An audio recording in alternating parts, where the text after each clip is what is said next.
I've decided to give up on waiting screens for now.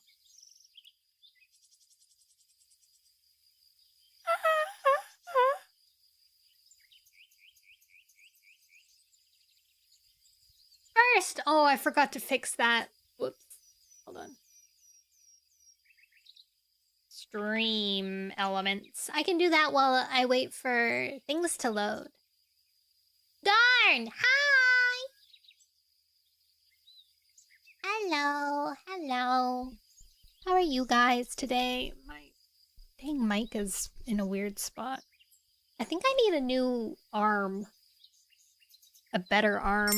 Mine, I don't think it's meant to. Thank you for the resub! How's my third favorite Noelle? Who's the second? Ah! Hello. Edit. Let's see. Mwah!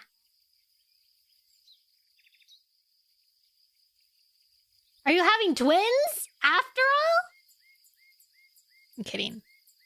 But that would be funny, wouldn't it? Wow!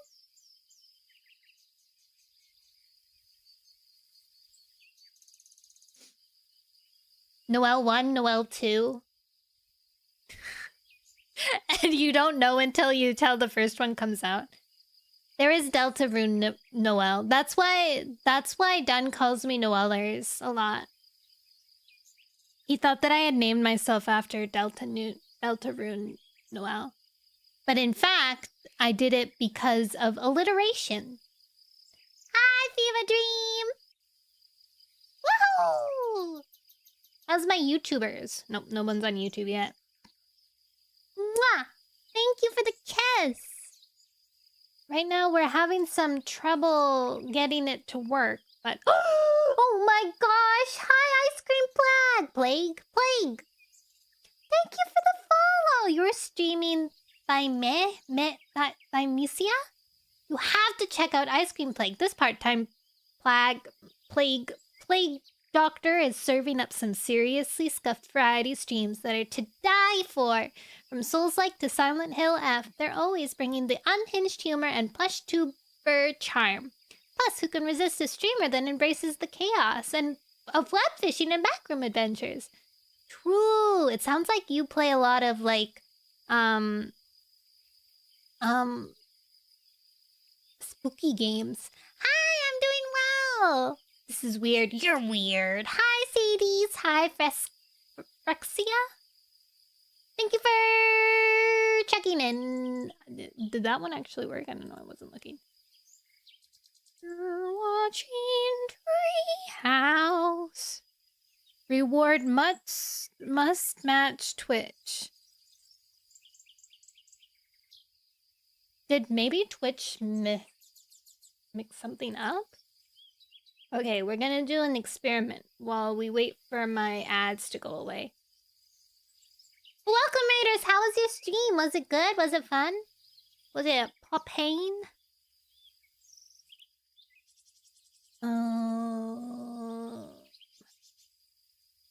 Creator dashboard. Monetize. No. Viewer rewards.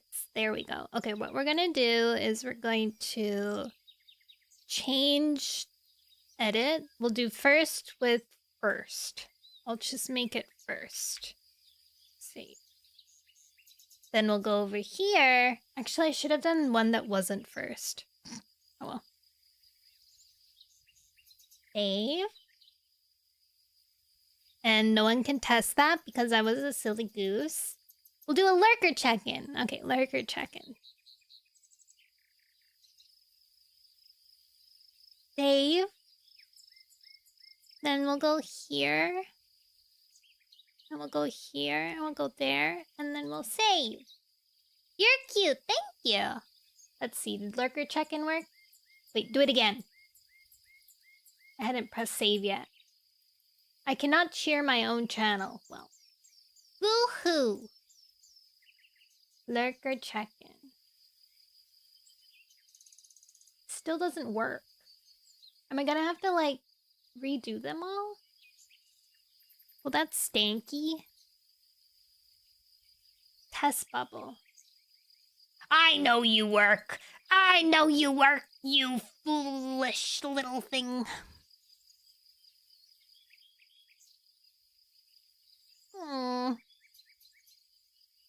Well, I guess I'll remember. Somebody remind me to fix that later. We have 30 seconds. 27 seconds. Hello, everyone. How was your day? Yesterday and today.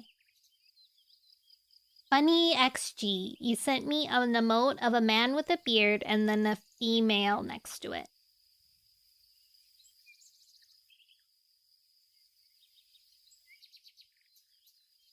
Everybody wants to be a cat. Will this actually take me to my Twitch? Oh, nice. Okay. I was worried that it would never do that. Guys, I need to start... What the...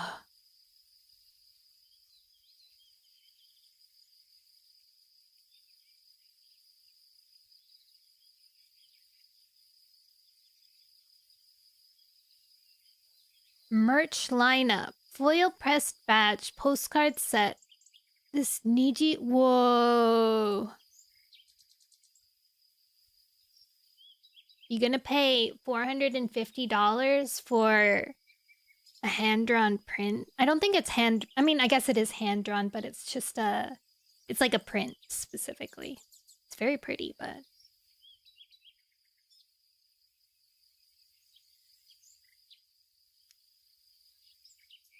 So VTubers, let's play a game. Give me a reason to follow you, and I may do it. I read warrior cats on stream, LMAO. Reply. Okay, guys, today we're reading Warrior Cats again, just like last week, and the month before that, and the weeks before that, and forever and ever. I'm excited to get back to our main crew, but I'm also excited to find out what happens with these guys, these fellows. So, oh wait, I have news for you guys. I got a Slurpee. I got a Slurpee finally. If you don't know, I've been unable to get a Slurpee for probably like 3 years now. And I've been wanting one so very badly, but I haven't been able to get one. And then today when I was ordering Uber Eats, they asked me if I wanted to do one of those like add-on things where they're like, for free, you can add on another place that's close by. And I was like, yeah, Slurpee. It's good. It gave me a tummy ache, but it's good.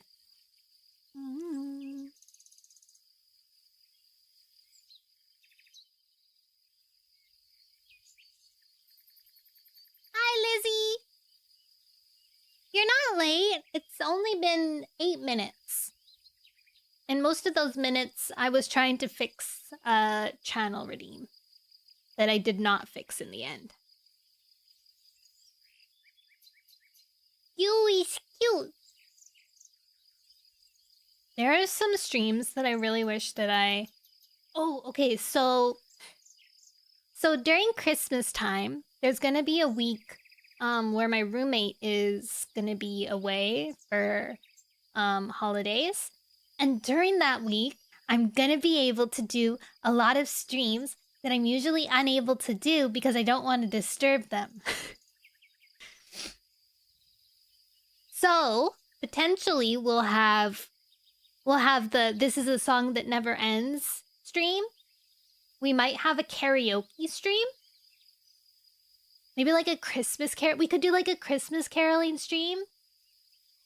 I can finally record some stuff because of my intense anxiety of singing in the house with my roommate. So that'll be fun. I want to know how long. I'm very curious about... If you're new here, when I had a... Hello, Sir Andrew. Andrew. Oh. For some reason, my phone lit up. I forget what it was. I was doing a subathon. And one of my goals was that I would have a This Is a Song That Never Ends stream. And basically what that stream is I would just be streaming and doing whatever I want, but the entire time I'll be singing This is a song that never ends. It goes on and on, my friend. And I would just sing it nonstop. I have to decide how I'm going to do like bathroom breaks and food time, but I guess technically I could stop singing, but I just wouldn't like reply in anything other than This Is the Song That Never Ends.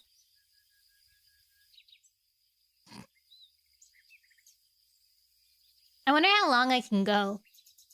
I mean, at some point, it doesn't really matter what I'm doing. I could just be kind of like laying on my desk singing it.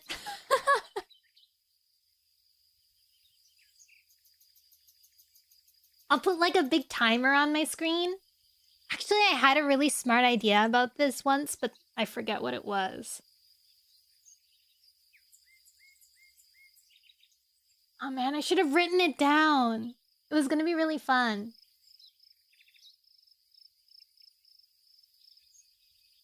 Smart idea wasted.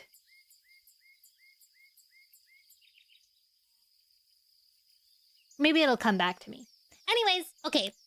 Let us begin reading because it is a reading stream.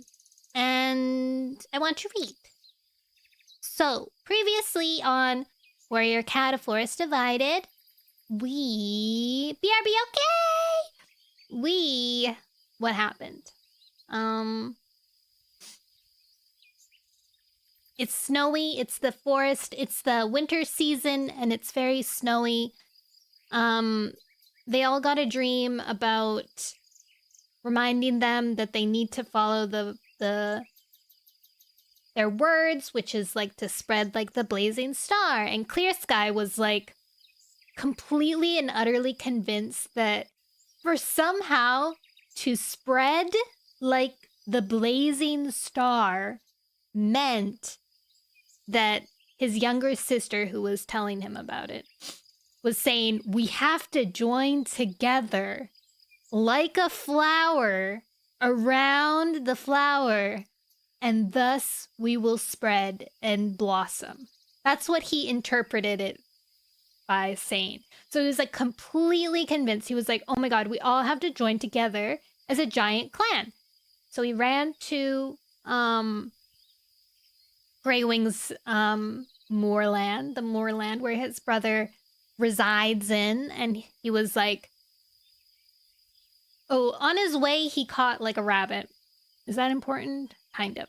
Then he came in and he's like, hey guys, I think we should join together as a giant clan. And they're like, why? And he's like, well, my little sister in the dream told me to. And then the other two, there are three cats in that clan that also get the dreams from the spirit cats. And they're like, that's not what they said. They said we were taking too long and we have to spread like the blazing star. And then he was like, yeah, we have to join forces together. Open the door. I don't know what that is. I'll have to look it up. And so Jagged Peak, their younger brother, was like, you know what? We need to get this. Everything Clear Sky says is true and everyone else is wrong. Yeah, always. And Jagged Peak was like, all right, guys, we're just lollygagging around. It's cold here. My babies need a nice place to live. They need more food. You guys suck. I'm gonna push this forward. So he came up and he was like, everybody cast stones, decide where you want to live, and then we're gonna go live there. He just was like, let's get down to business. So that's what they did. They casted some stones. Everybody divided between the pine trees, Clear Sky's camp, in the forest and River Ripple's camp, which actually I think only 2 cats went to River Ripple's because they really wanted to fish. This meant that Greywing was going to the pine trees with Tall Shadow. Jagged Peak to the pine trees and his mate, and then Holly's friends, the kits, Pebbleheart, and then Pebbleheart's siblings, Sparrowfur? No, Sparrowfur and Owl Eyes decided that they would move away from... They would split apart from Pebbleheart and Greywing and go to live in the forest with Clear Sky. Hi, Q20, and hi, Kamaboko. Welcome in. Is your icon a monkey? I love monkey. Monkey. Monkey. Clear Sky was kind of like, grumble, grumble. He was like, well, at least we got some people. Not all of them yet. So then they split up. When they were starting to head out... Oh yeah, also there was a badger attack. And Clear Sky got busted up a little. When they were on there, they were starting their trip. Greywing caught a whiff of something, like rogue, so he followed the smell. He was like, oh, I'll be right back, guys. So he went to go discover, and he found out that there's this rogue, 2 rogues, and they're being tracked. One of the rogues is like, go track that group of cats. And then the cat that's listening is really scared, and she's like, okay, I'll go.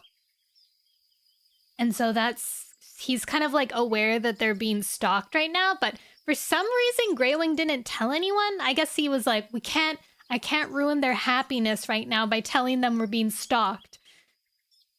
So we just didn't tell them that they're being stalked and watched. I hope he remembers to tell them.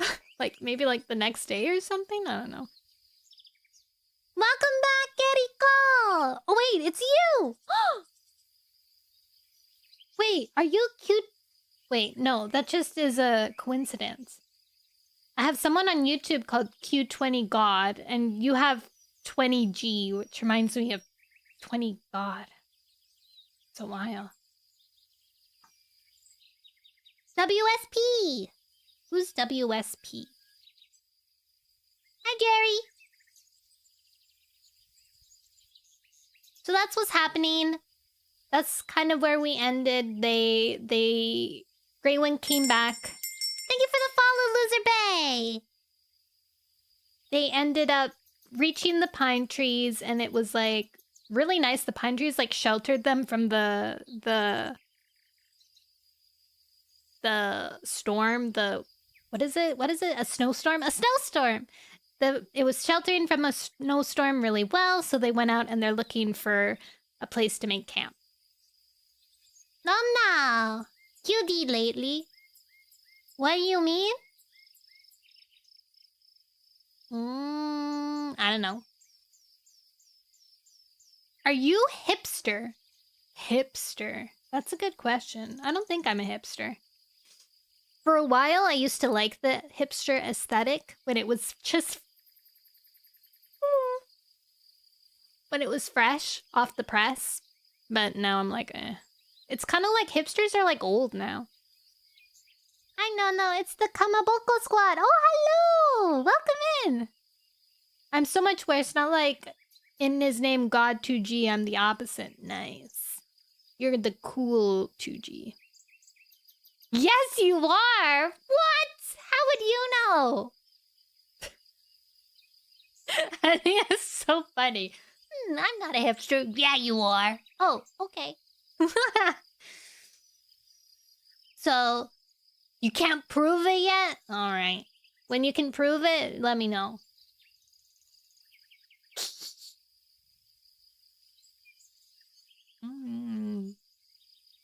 That's what we're up to. In the book. I'm gonna start reading now. And as always, I might be a bit bumpy in the beginning, but I'll gain pace. And also, if I'm not replying immediately, it's because I'm reading. But I'll try to reply every now and again. You're in another stream right now. I can see you. What? Whose stream am I in? Someone listening to me listen? I mean, listen to me talking about warrior cats?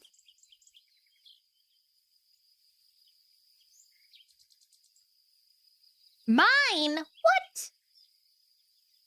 Hi, Eriko's stream. Okay. I'm watching on YouTube and Twitch. Whoa, double the views. Thanks. That's actually really good for me. Especially with Twitch's, like, what is happening with Twitch now and again? Nowadays. It's kind of, like, freaky. Hello! Moko! You made your name even longer today. Your noob Moko Moko is not having a goot.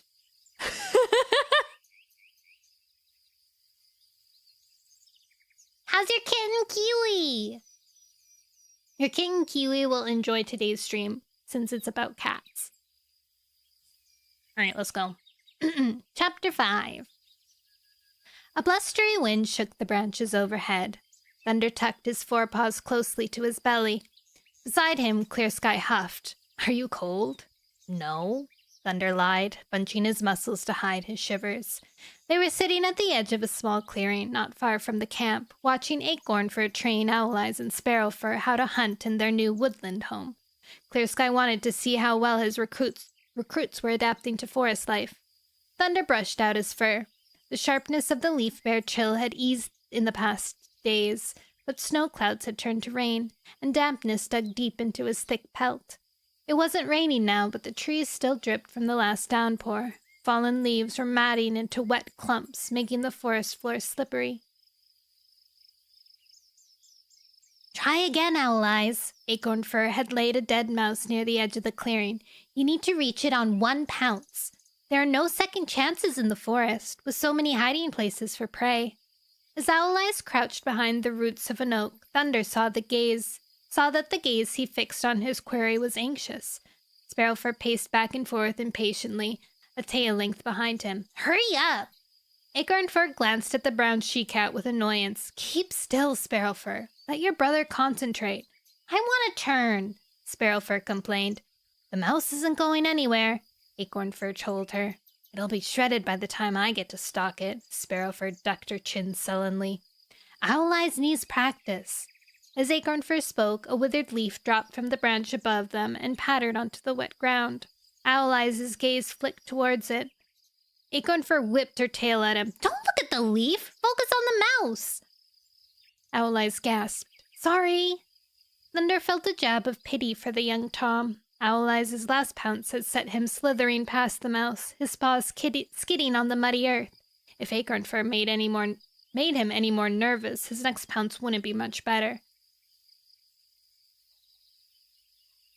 Whoa. My brother changed my username because I didn't play a game with him. That's cute.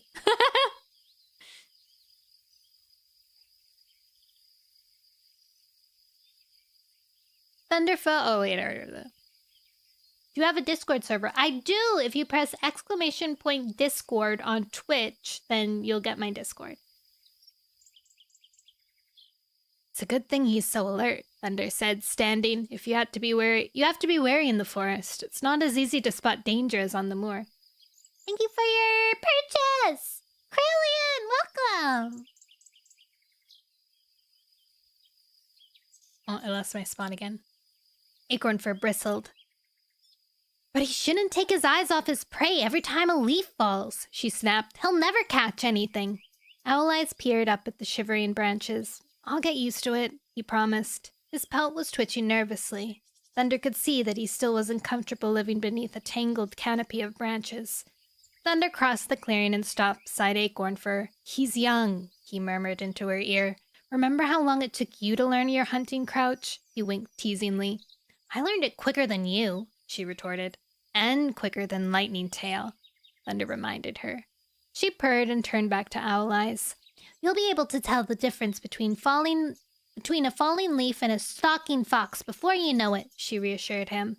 For now, concentrate on the mouse. I'll warn you if I smell danger. Sparrowfur snorted.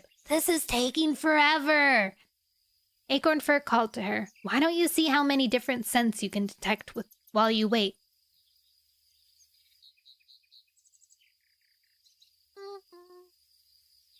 Hi, Miffy. Thank you for the check-in. Hi, Quillian. Liz is a cheese.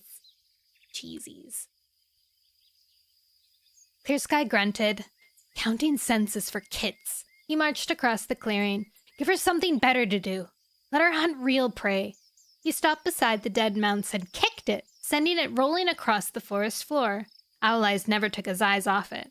Acornfur shifted her paws uneasily. But she doesn't know how to hunt in a forest yet. And she never will if you don't let her practice. Clear Sky nodded to Sparrowfur.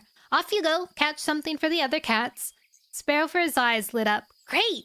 She turned and headed past the bramble. Wait, you don't know what's out there! Acornfur beckoned to Owl Eyes with a flick of her tail. We'll come with you. Owl Eyes was still staring at the dead mouse. Should I pounce first? Leave the mouse. Acornfur's pelt prickled. We'll collect it on the way back.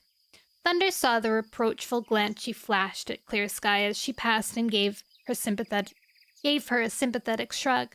Clear Sky didn't seem to notice. He was still gazing between the trees, narrowing his eyes. Someone's coming. Thunder pricked his ears as Acornfur herded Owl Eyes and Sparrowfur past the bramble and into a swath of bracken. Paws were pounding over the forest floor towards them. He tasted the air. Lightning Tail! His friend burst from under a low-jutting branch and skidded to a halt on the wet leaves. Where's Acornfur? She just left. Is she still training Sparrowfur and Owl Eyes? I promised I'd help. Lightning Tail glanced around. Which way did she go? Clear Sky snorted. Through the bracken. Can't you smell her? All I smell is wet leaves. Lightning Tail meowed. How do you ever sniff out prey around here? I can hardly taste my own tail when I wash.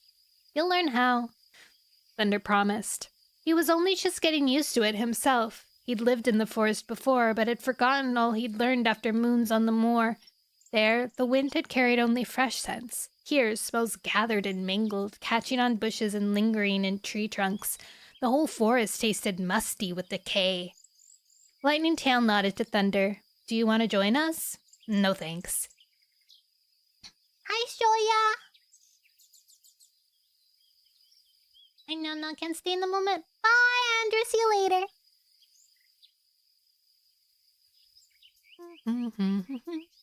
No thanks. Thunder stared through the trees, wondering what was beyond the steep rise sloping up towards a thickly brambled crest. I thought I'd explore my new home.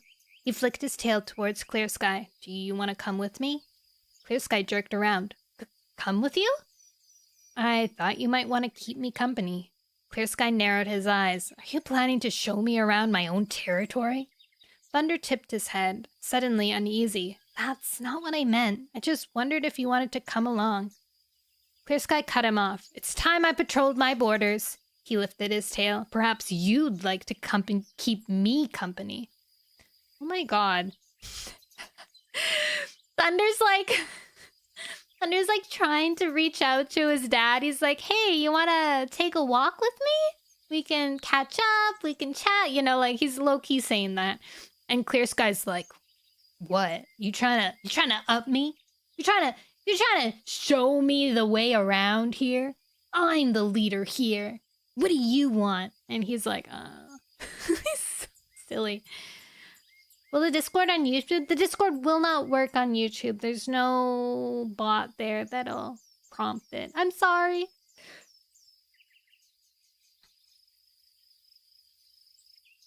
Thunder's pelt itched with frustration. Why did Clear Sky have to make everything a battle? He is the leader, he reminded himself. Let him lead. He dipped his head. I'd be honored. Clear Sky marched from the clearing. Thunder followed. Lightning Tail leaned forward as Thunder brushed past. Does he argue about everything? He whispered. Yes, Thunder hissed back. Clear Sky could be...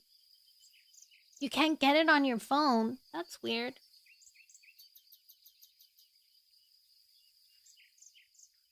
Let me check. It looks like the link is still working, so that's good.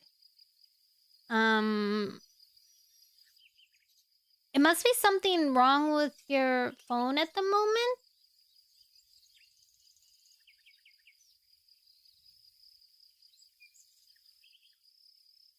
Oh, I lost my... Oh, no, I didn't. Never mind. Maybe if you restart your phone and try again, or close and reopen the Discord app.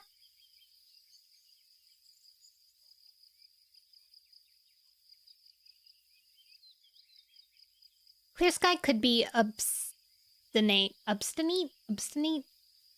they knew that already. Thunder just wished he were better at guessing what was going to make Clear Sky's hackles rise. Dealing with his father was like picking his way through a briar patch. He never knew when he would step on a thorn. Lightning Tail nosed Thunder's flank. You've got more patience than me. Lightning Tail has the hugest crush on Thunder. You can't be. If only that were true. See you later, Lightning Tail. Thunder hurried on, weaving through a crowd of slender birch trees, following Clear Sky between the trunks. Water chattered beyond. They were headed for a stream. By the time Thunder caught up, Clear Sky had leaped the brook and was crouching at the far side. Thunder stopped at the edge and watched as Clear Sky leaned down the steep bank and began to lap at the water. The stream had been empty until the snow had melted. Now it washed his paw tips and glittered beneath the bare branches as it sank beneath the trees. Thunder bent low and drank too. It was more refreshing than what he found on the moor, where the streams were sluggish, the peaty earth making the water taste like smoke.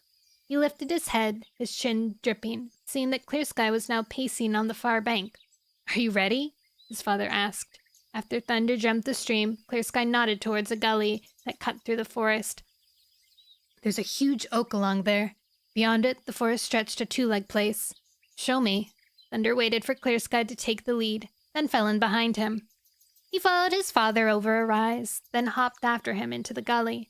It rose steeply on each side, muddy from the recent rain. Slippery roots snaked beneath Thunder's paws. Clear Sky moved easily between them, his pale gray pelt no more than a shadow in the gloom.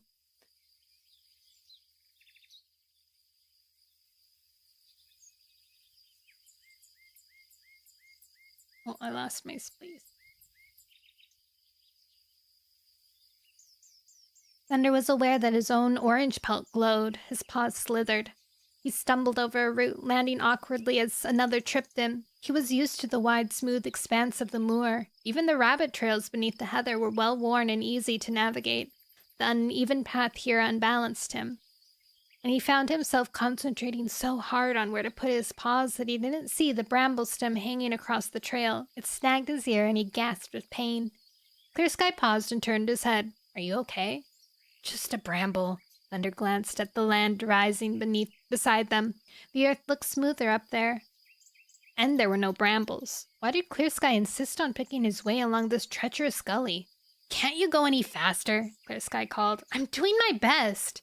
Irritation flashed beneath his pelt. He's doing this on purpose. Hi, Talleyrand. Halloran. Hold on. I feel like I'm always mispronouncing everybody's names constantly. Welcome in!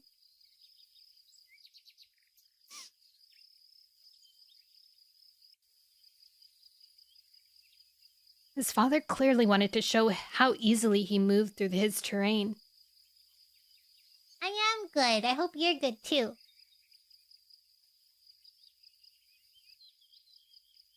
Clear Sky quickened his pace over the root-tangled trail. I'm not playing your game. Thunder leaped up the steep bank of the gully and climbed the smooth slope. Shadowing Clear Sky's route, he kept to higher ground. A swath of bracken crossed his path, and he pushed his way in, relishing the tug of scratchy stalks as they scraped his pelt. Clear Sky was waiting at the other side. You're supposed to be following me. He stood on the slope, his blue eyes cold. I was, but I kept stubbing my paws. You've clearly forgotten how to move through a forest. Thunder ignored his father's condescending tone, pointedly glancing up the slope. A huge tree towered at the top, stretching high above the canopy. Is that the oak you were talking about? Yes. Clear Sky swished his tail and bounded towards it. Thunder leaped after him. Clear Sky dug his paws in harder to keep himself in the lead. As they neared the top of the rise, red fur flashed across ahead of them. Clear Sky slowed to a halt, every hair on his pelt bristling. Thunder smelled his father's fierce scent and stopped. Alarm shrilled through his tail. He unsheathed his claws and leaves swirled in their path. Was it a fox? Tiny paws skittered over the forest floor, and a red squirrel leaped from the ground and scooted up the oak trunk. Thunder rolled his eyes. I thought it was a fox. Clear Sky's pelt was still bush. Don't be dumb, he snapped. Thunder glanced at his father out of the corner of his eyes. Then why do you look so scared? Clear Sky snorted. Stop looking at me and watch where you put your paws. I don't want you stubbing them again. Flashing his tail, he marched past the oak. Why is he in such a bad mood? My goodness. Thunder followed, glancing up as the squirrel disappeared between the crisscrossing branches. Raindrops splashed down onto Thunder's muzzle. He shook them off and followed Clear Sky. The ground beyond the oak sloped down to a glade. Thunder's heart sank as he saw brambles crowding the bottom. He could see a clear route skirting them, a trail through wilted fern stumps. But Clear Sky charged down the slope, heading straight for the brambles. Flattening his ears, Thunder followed. Clear Sky hopped neatly among the damp stems. Thunder winced as prickles grazed his paws, until at last the brambles thinned. Through the trees he could see the rain-washed red roofs of two-leg dens glinting in the weak sunshine. He slowed, smelling unfamiliar scents. Clear Sky kept moving. We're not going near there, are we? Thunder stopped beside a yew bush. We might find some kitty pet recruits. Clear Sky halted and turned. Fluttering Bird wants us to spread and grow, remember? But kitty pets? Thunder remembered Tom, the kitty pet father of Turtletail's kits. He'd stolen them just to make Turtletail suffer, and she'd been killed trying to rescue them. Are you scared of them? Clear Sky challenged. Of course not. Thunder glared at him. But they can't hunt or fight. What good are they to us? We can train them. Thunder hardly heard Clear Sky's words. Paws were scrambling over leaves close by. He pricked his ears. Something was moving beyond the yew. Did you hear that? He hissed at Clear Sky. Clear Sky whisked his tail. It's probably a squirrel. We can hunt it on the way home. He headed towards the two-leg place. We should catch it now. They'd already missed one today. Had Clear Sky forgotten it was Leaf Bear? They couldn't afford to ignore prey. Then go catch it, Clear Sky called back. Thunder ducked under the yew. Its dripping branches scraped his spine. Through its tangy scent, he could smell more than a squirrel. A second scent touched his nose. A familiar smell. His hackles lifted as he heard the crunch of tooth on bone. Dragging his belly over the cold, wet earth, he peered out through the fronds on the far side. A golden she-cat was bent over a dead squirrel. From its scent, it was freshly caught. Thunder unsheathed his claws. This cat's tabby markings on her white chest and paws were so familiar they made his heart ache.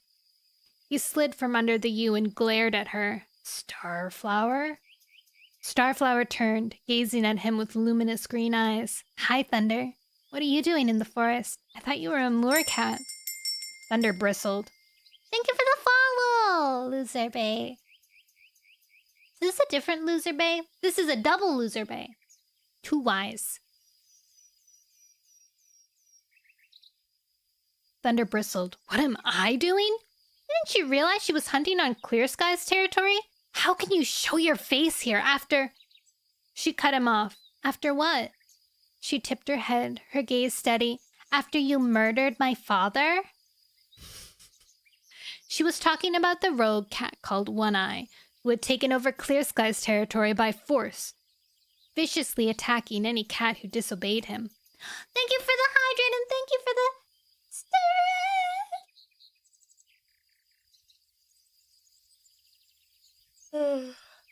Good stretch. It's you! Can I call you Bay? I don't want to call you Loser Bay. Sounds so mean.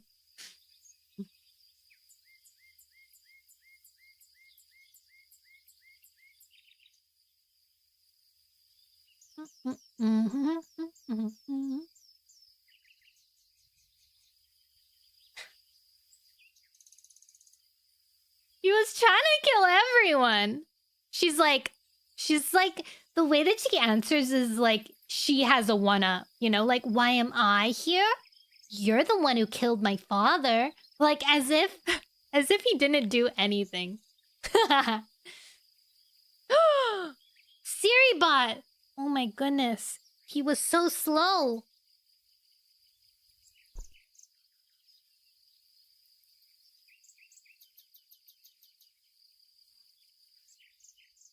Hi, Noma.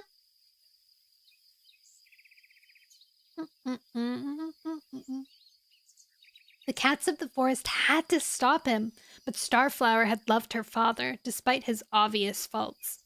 Just like I loved her, he thought. He no longer had any feelings for her, though. He was nearly sure of it. It wasn't like that, Thunder insisted. Really? Starflower swished her thick tail and turned back to her squirrel. Thunder stared at her, bristling with indignation. If they hadn't stopped them, One Eye would have killed every cat on the moor. Starflower glanced at him. Do you want a bite? Heat flashed beneath Thunder's pelt. A bite? Are we allies now? Don't you care about anything? Starflower lifted her head, her green eyes glimmering. I care enough to forgive you. Forgive me? Thunder snorted. You're the one who betrayed us. And you're the one who helped kill my father. Starflower replied steadily. The ewe rustled behind Thunder. That wasn't my son's fault. Clear Sky pushed his way through the branches. If you want to blame any cat for One Eye's death, blame me. Starflower's gaze flitted thoughtfully over Clear Sky. You're the cat who took my father in, aren't you? Thunder threw a warning look. Clear Sky wouldn't want to be reminded of his mistake. He blinked with surprise as Clear Sky dipped his head. Yes, that was me. How can he be so polite?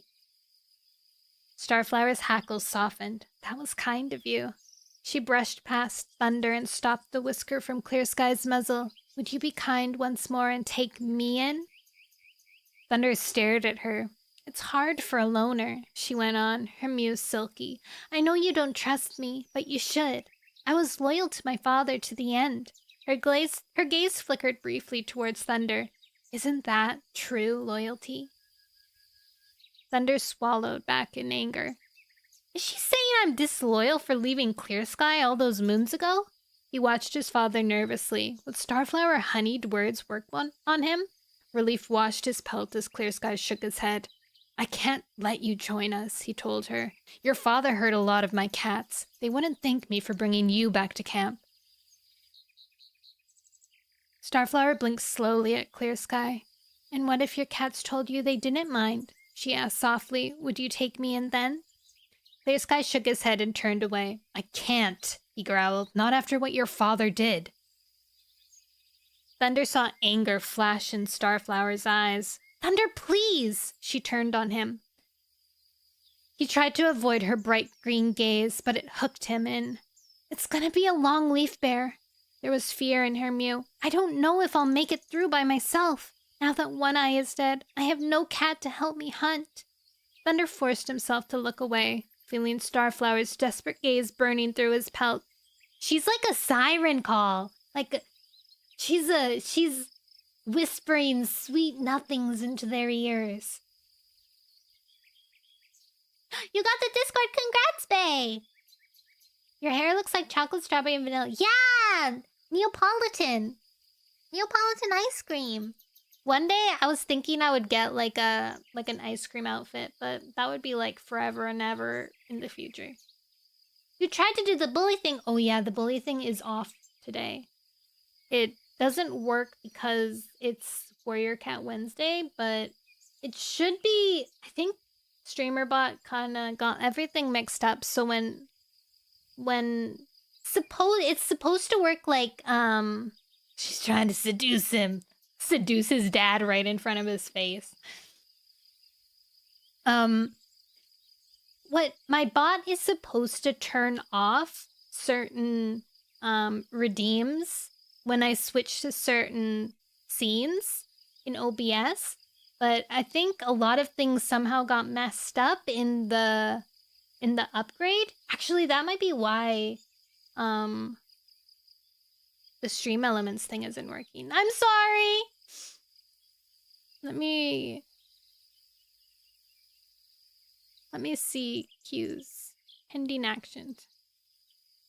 Action history.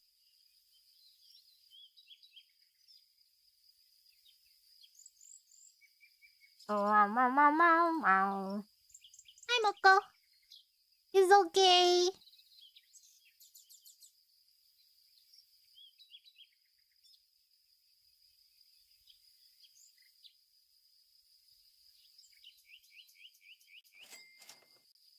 Thank you for your purchase. Please enjoy your flowers.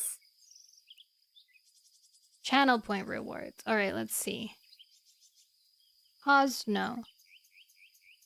Enabled. Why are some of them BRB warrior cats? Enabled. I think I have to redo all of this, actually. This is poopy. I don't want to do it all over again. Alright. I'll figure it out.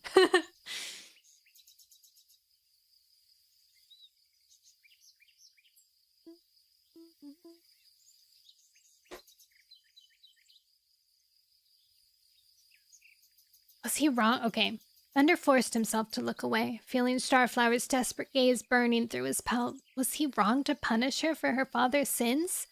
She was alone now. I think she's probably still with those rogues. Without one eye to bully her, perhaps she could be trusted. No! Oh my god, Thunder! Perhaps she'd simply been one of his victims. Thunder felt his heart twist. Clear Sky. He called to his father. Maybe we should give her a chance. Clear Sky glanced over his shoulder. She's One Eye's daughter. That's not her fault. Thunder knew better than most that a cat didn't have to follow in their father's paw steps. Starflower's glossy pelt brushed his flank. Energy sparked through him like lightning. Her scent was so familiar, so warm. Lightning Tail is not gonna be happy about that. Why wasn't Lightning Tail with them? He should have stayed. His mind whirled. He had to persuade Clear Sky to take her in. He couldn't leave her to starve. She just caught a squirrel. Why am I getting motivational videos? Why not? Maybe you just need to be motivated. Even normal people need motivation, even if you're just hanging out. You wanted to bring all the cats together, he called. Why not Starflower? She was one of us once. Clear Sky's blue eyes narrowed. Clear Sky, please! Clear Sky! I'm back. Noticed something really weird. I noticed that the stream is 20 seconds delayed on my phone. Oh, that's weird. Dad joke. All right, dad joke. Wait, let me finish this chapter because we're almost done, and then I'll do the dad joke. Fluttering Bird wanted to unite us so we can spread and grow, Thunder pressed. The more cats we have, the stronger we'll be. Clear Sky glanced at Starflower's squirrel. I guess she can hunt. I can! Starflower snatched up the squirrel. Clear Sky turned away, his tail twitching. Bring her along. You can explain it to your catmates. Hurrying, Starflower followed Clear Sky past the U. Thunder walked behind her, his belly tightening. You can explain it. His paws prickled nervously as he pictured Lightning Tail's expression when he led Starflower into camp. He'll think I've gone crazy. You have! Goofball? Oh my god, this guy. He's getting so... Sorry, you're just gonna be let down again. Fool me once, shame on you. Fool me twice, shame on me. Alright, dad joke time.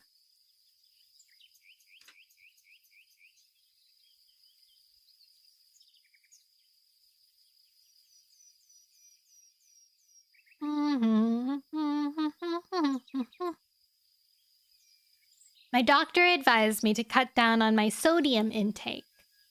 I took her advice with a pinch of salt. Get it? Because sodium is salt, and then he took the advice with a pinch of salt. Funny.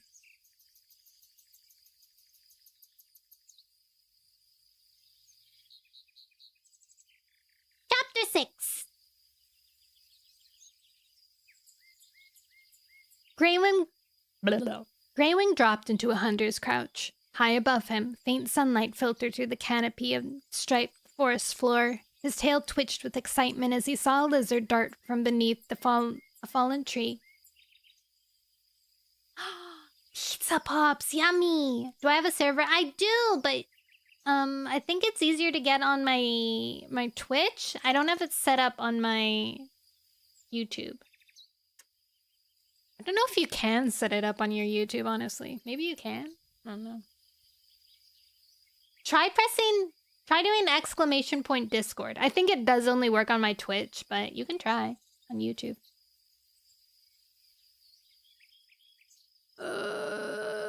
As the lizard skittered from its hiding place, Greywing leaped. Needles sprayed as he landed. His paws slid clumsily, but he hooked the lizard's tail with a foreclaw and darted ahead to give it a killing bite. Oh, no space! Exclamation mark Discord, no space. It lay dead in his paws, and he sniffed its scales. They were a strange texture, smooth and slimy, unlike the prey Greywing usually hunted. River Ripple eats them, he told himself, as he lapped at the blood welling at the lizard's neck. Its flesh might feel weird, but its blood tasted just like that of any other prey. Holly's kits might have fun picking at it. Hi, Dan! Alright, I really have to focus. Guys, I only read one chapter and it's been a 1 hour. Oh. Aw, it looks like it doesn't work. Not on YouTube, at least. Hold on. I'll copy-paste what Bae sent earlier on Twitch. Just kidding, I can't. Oh, I did it! Okay. Hi, Mocha. Have a good night. All right, I have to hyper focus, guys. No responding. I won't be able to respond unless there's a comment or unless I have to comment on something going on in the chapter. I'm getting too distracted.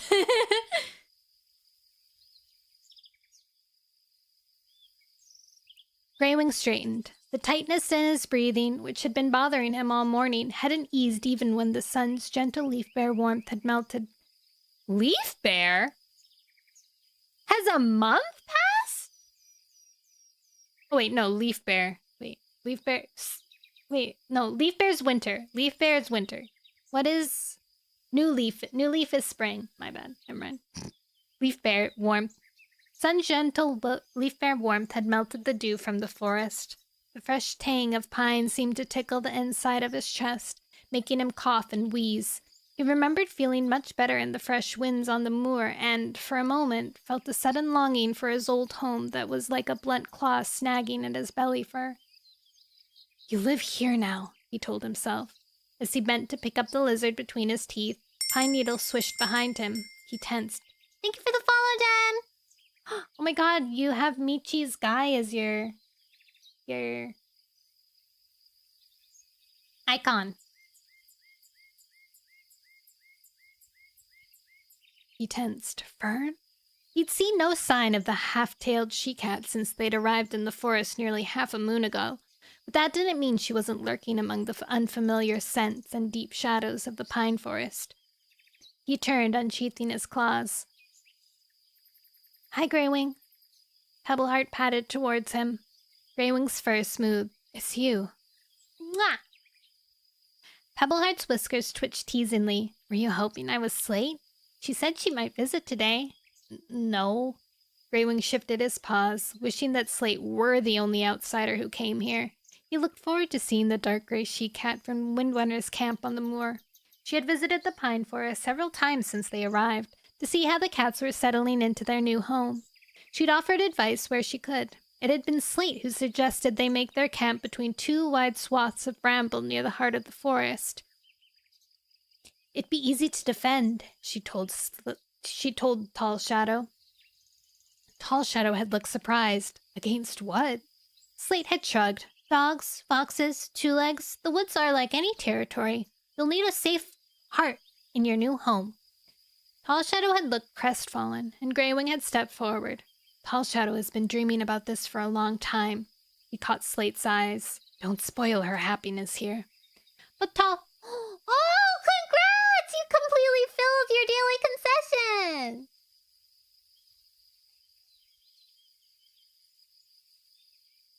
Now it'll restart.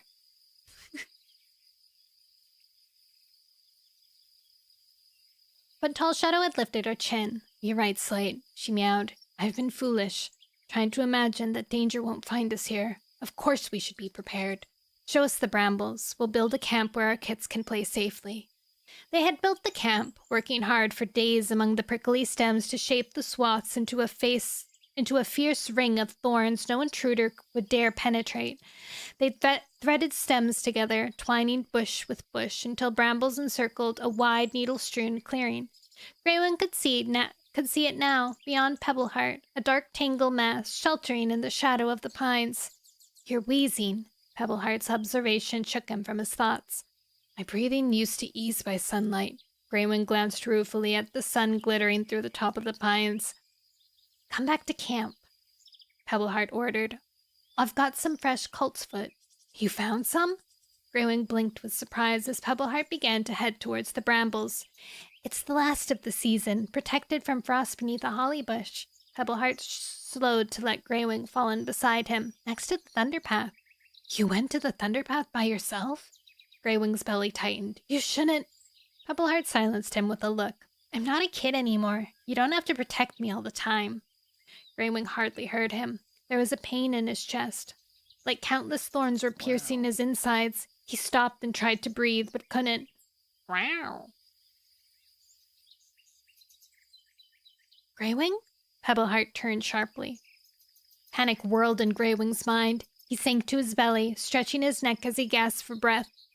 The world began to spin around him. Pine needles swished beside his ear, and he felt Pebbleheart's paws pummeling his flank. He closed his eyes and tried to let go of the fear that gripped him. I'll be okay. Slowly, he began to relax as Pebbleheart worked his way along his side, kneading his chest and then his back until Greywing's breathing eased. Thank you, Greywing rasped. Pebbleheart turned to leave. I'll bring you some coltsfoot. Wait! Greywing heaved himself to his paws. I can come with you. He didn't want to seem as helpless as prey. Your breathing's been bad since we came here. Pebbleheart gazed at him gravely. I think you should eat coltsfoot each morning. Do you have enough to spare? A long leaf bear stretched ahead. What if another cat needs some? I've picked plenty, and there are still some dried leaves back in the hollow. Pebbleheart pressed his shoulder to Greywing's. Are you ready? Greywing nodded and padded forward. He's gonna have to move back to the moor. He must be allergic to the pine. Trying not to lean too heavily on the young Tom. He's taking care of me now. It seemed like a lifetime ago that he'd rescued Pebbleheart and his litter mates from Two Leg Place, yet it was hard to let go of the protectiveness he felt for Turtletail's kit. Should he warn him about Fern? And about Slash, who'd sent her to spy? No, not yet. There'd been no sign since... Wait, he still hasn't told them? Bruh. There'd been no sign of Fern since they'd arrived. Perhaps the rogue had never come to the pine forest. Greywing hoped that she had used her chance to escape Slash and run, far away from here. You go first. Pebbleheart stopped in front of the bramble tunnel that led into camp. Greywing ducked and padded through. Tall Shadow and Jagged Peak sat near the far end of the clearing, their heads bowed in quiet conversation. Holly was rearranging her nest's moss lining while the kits tumbled in the pine needles behind her. Mudpaws and Mouseier were sharing tongues in the shadow of the camp wall. Hi, Greywing! Mouseier looked up. Did you catch anything? My catch! He'd left it behind. A lizard, he croaked. Mouseier hopped up and padded closer, stopping beside Greywing. Cats can eat lizards? Rivel Ripple does, Greywing told him. Mouseier wrinkled his nose. Guess we can't be choosy. He tasted the air. Where is it? I left it outside camp. Juno's turned from her game. Can we go get it? Who's Juno's? She glanced excitedly at Eagle Feather and Stormpelt. Who the heck are these two? 3?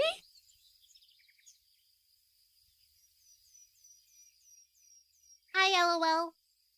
Thank you, Dan.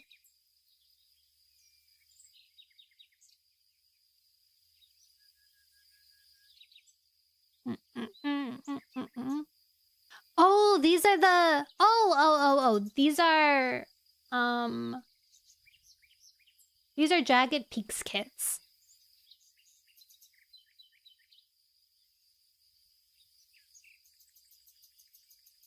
Holly straightened. Only if Mouseier goes with you. She looked across the clearing to the tabby tom. Is that okay? Mouseier purred. Of course. He switched his tail happily as the kits charged towards him. Which one of you is going to carry it back? Me! Junos pelted from the bramble tunnel. Eagle Feather was on her tail. Not if I find it first. Mouseier waited for Stormpelt to catch up. While those two are racing around, he whispered to the solemn young... Wait, what's happening? Stormpelt is like the shy little baby brother. He's so cute. Mouseier waited for Stormpelt to catch up. While those two are racing around, he whispered to the solemn young kit. We'll find it and you can carry it home. Stormpelt's whiskers twitched and he trotted towards the camp entrance. Don't let them out of your sight, Holly called. Mouseier flicked his tail as he ducked into the tunnel. I won't. Pebbleheart was already at the far side of the clearing, squeezing beneath the brambles. He wriggled out a moment later, a soft green leaf hanging from his jaws. He hurried back to Greywing and dropped it on the damp ground. How are you feeling? I felt better. The pain was gone, but Greywing's chest still was tight. He was relieved to see the colt's foot. Crouching, he began to chew on the leaf stalk, its familiar bitter tang bursting over his tongue. I'll bring you one to your nest every morning, Pebbleheart promised. I'll come get it, said Greywing, with a jerk of his nose. Irritation prickled in his belly. He knew Pebbleheart was only trying to help, but he hated being treated like an invalid. Was this how Jagged Peak felt when the cats made allowances for his lameness? Pebbleheart shrugged. Okay. Tomorrow's a video game stream. Greywing chewed another mouthful of colt's foot and, feeling his chest loosen, sat up. He nodded towards the small hole under the bramble that Pebbleheart had gotten the leaf from. Beside it was Pebbleheart's nest, hardly more than a heap of pine twigs lined with moss. You must be cold sleeping there, he observed. We should build you a den. I'm no colder than any other cat. Pebbleheart pointed his muzzle towards the nest dotted around the edge of the clearing, twig piles like his own. Greywing lay beside tall shadows, a few tailings from Mudpaws and Mouseiers. Holly and Jagged Peak had made a large nest on the other side of the clearing where they could wrap themselves around their kits and keep them warm. Greywing narrowed his eyes. If we unraveled the longest bramble stems and pulled them away from the bush, we could use them to weave shelters around our nests. Holly pricked her ears and patted closer. That's a good idea, she meowed. I worry about the next snowfall. There's no broom of gorse here to shelter under. Pebbleheart met her anxious gaze. I was planning on digging out earth beneath the brambles. I thought I could hollow out a den that way. Yes! Greywing felt excitement rushing beneath his pelt as his breathing returned to normal. We could dig sleeping hollows and weave bramble stems over them. The sooner we make this camp into a real home, the better. Great! Holly nodded eagerly. Which side of the clearing do you think would be the most sheltered for the kits? He didn't need to taste the air to know where the coldest wind blew. He'd spent enough nights shivering in his nest. He nodded towards the far end of camp. The bramble wall over there'll keep off the leaf-bare freeze. He lifted his nose towards a hole high in the canopy. Weak sunlight filtered through, and you'll get sunshine, which will burn off early frost. Pebbleheart! Mudpaws limped across the clearing towards the young Tom. I wrenched my shoulder chasing a squirrel yesterday. Do you have anything to ease the stiffness? Pride swelled in Greywing's chest. To see how the cats were beginning to rely on the young Tom for help, he hoped Turtletail, up among the spirit cats, could see how important her kit had become to his campmates. You can't bully me today, Pride! Mwah! But you can kiss me. Technically, all these things should be shut off, but it's being stanky.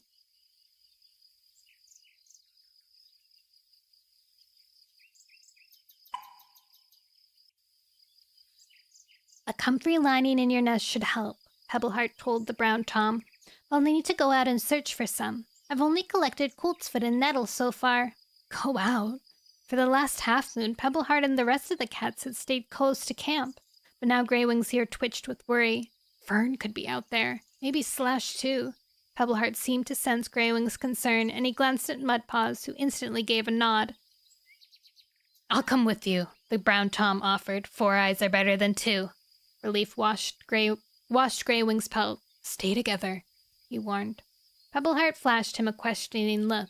Is something worrying you? No. Greywing meowed quickly. But we don't know our new territory yet. It's better to be safe than sorry. Pebbleheart narrowed his eyes, but Mudpaw was already headed towards the entrance. We'll be fine, he called over his shoulder. Don't worry so much, Greywing, said Pebbleheart with a flick of his tail. It's not good for your breathing. We know how to look after ourselves. Greywing watched Pebbleheart trotting after Mudpaws and tried to ignore the anxiety worming in his belly. He nodded to Holly. Let's see if we can start weaving a shelter for your new nest. He headed towards the far end of camp, Holly at his side. As he passed Tall Shadow and Jagged Peak, they looked up from their conversation. What are you doing? Jagged Peak eyed Holly. Greywing's helping me build a den for the kits. Jagged Peak's fur rippled along his spine as he padded forward. They're my kits. He meowed sharply. I'll build their den. Bruh, calm down. Hi, Andy. You're married. Oh my goodness. Why did you blow a kiss then? My gosh. For me to eat? Holly moved aside as he pushed between her and Greywing. Greywing says this end of the camp will be the warmest, she told him. Jagged Peak didn't answer, but began sniffing around the bramble wall. Greywing backed away. If Jagged Peak wanted to take charge, why argue? Juno, Stormpelt, and Eagle Feather were his kits. Let me know if you need some help, said Greywing, giving Holly a polite nod. Turning, he noticed Tall Shadow gazing at him. She looked uneasy.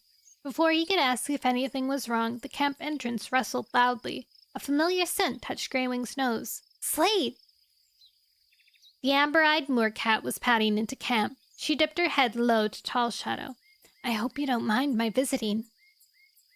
Tall Shadow padded from the edge of the clearing. We're always pleased to see you. Greywing hurried towards Slate.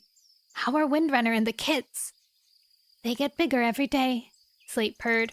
They're desperate to explore outside the camp, but Windrunner won't let them. She lowered her voice. I think Gorsfur thinks a little fresh air will use up some of their energy. But Windrunner just sticks out her tail and frowns. There's no arguing with her. Aren't her kits her kits will be pretty old now. They're older than Jagged Peak's kits by far. 101 popcorn balance. Thanks, I will have a great stream.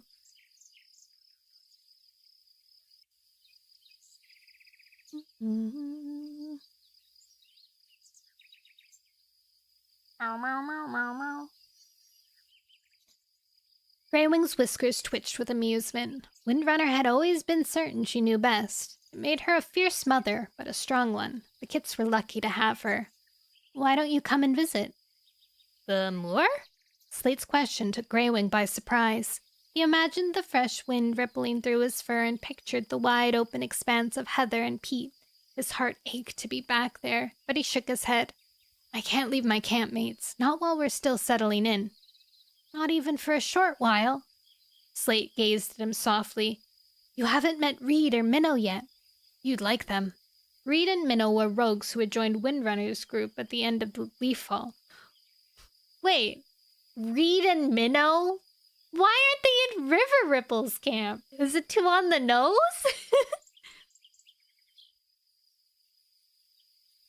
Longing tugged in Greywing's chest. Tall Shadow flicked her tail. Why don't you go, Greywing? We can manage without you. Greywing shook his head. Perhaps if he hadn't overheard Slash and Fern, he'd go with Slate, just for a day. But he couldn't leave his friends when he knew that danger was stalking him among the shadowy pines. Why don't you tell them, Greywing? Just tell them! Mewling sounded outside the camp. Small paws pattered over the forest floor. Let me help carry it. Dewnose's mew sounded indignant. The brambles rustled and Stormpelt charged into camp. His eyes shone as the lizard dangled from his jaws. I can picture that so clearly. Eaglefeather and Dewnose burst in after him. I would have found it first, Dewnose squeaked, but Eaglefeather kept getting in the way. Mouseear padded after them. He nodded to Greywing. Stormpelt just followed your scent trail and went straight to it, while these two were running around in circles. We were not. Eaglefeather puffed out his chest. Mouseear purred. Go and put it on the prey pile, Stormpelt. He nodded towards the empty patch at the edge of the clearing. Though it's not much of a pile right now. Greywing flicked his tail. We should send out a hunting party. Mouseear met his gaze. Do you want me to go? Take Holly and Jagged Peak with you. Greywing told him. I can go too, Slate offered. Tall Shadow stepped in front of the moorcat, her tail twitching with annoyance. Jagged Peak and Holly are busy right now, and Slate has our own group to hunt for. Her angry gaze scorched Greywing's pelt. He tipped his head, puzzled. But the prey pile's empty. Jagged Peak and Holly can work on their den later. And Slate has hunted here for seasons. She can show them the best places to find prey. Jagged Peak's gray fur flashed at the corner of his vision. What's going on? The Tom padded confidently towards them. Greywing was organizing hunting parties, Tall Shadow growled, straightening up. I don't think it's your place to make such decisions. Jeez, what is going on?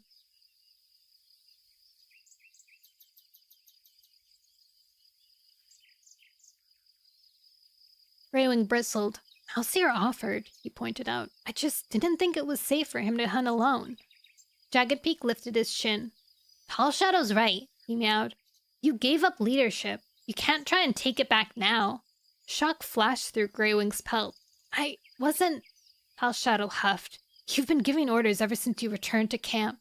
Greywing blinked at her. I'm only trying to help. I'm leader here, Tall Shadow snapped. I brought this place to us. But words died on Greywing's tongue. He knew how much coming here had meant to Tall Shadow. He supported her decision to come to help her build a safe home. He'd spent every day watching out for Fern and Slash. He just wanted to keep his clanmates safe. I'm sorry, Greywing, Tall Shadow's mew softened, but you've looked after the cats long enough. You're not as strong as you used to be. She thinks I'm weak. Greywing lashed his tail as she went on. It's time you let stronger cats take charge. You're not our leader anymore. I'm just as strong as any cat, Greywing hissed. How dare you stay?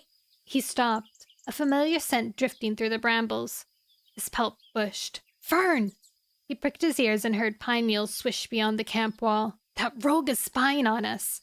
He raced for the camp entrance. Greywing? Slate called after him. Don't go!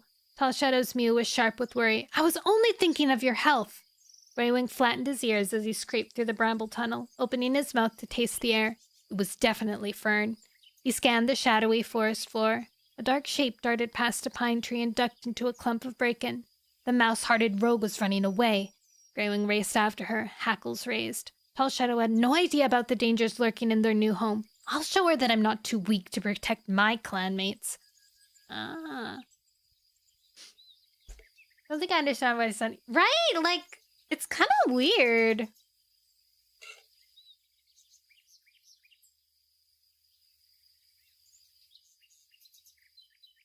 Like, in the last book, it was pity. Like, even, like, when they were still in the moor, it was mostly pity that they were afflicted with. Like, they'd be like, Greywing, I don't know if you can handle it. You know, like, they're kind of, like, looking down on him. But now all of a sudden, they're, like, mad at him. Like, you can't be giving orders. Like, what are you doing?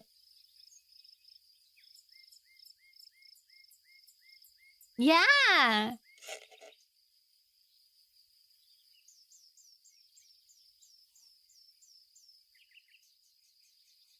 Like, he's just, like, even if he's just helping out, you can just be like, I think that we'll do this instead. And since he's not the leader, he won't get the final say, so it's fine.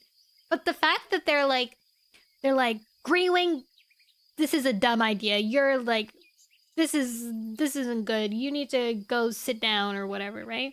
Like, they're so strict at him. Honestly, I think that might be why Greywing's not telling them about Fern and Slash. I think that having that to himself gives him a sense of purpose within the clan. Because right now, he doesn't have a sense of purpose, especially the way that everybody's treating him. He's like, if I have Fern and Slash with me right now, I know that I'm keeping them safe. I have something that they don't know.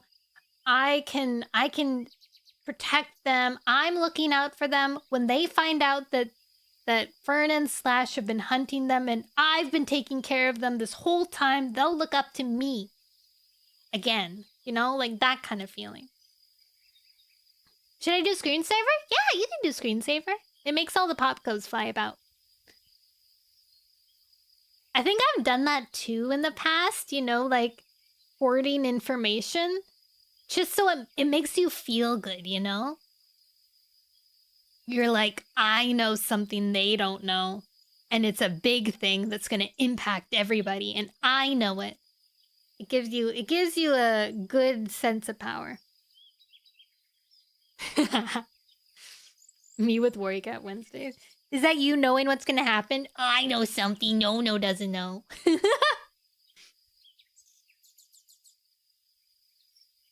Chapter 7.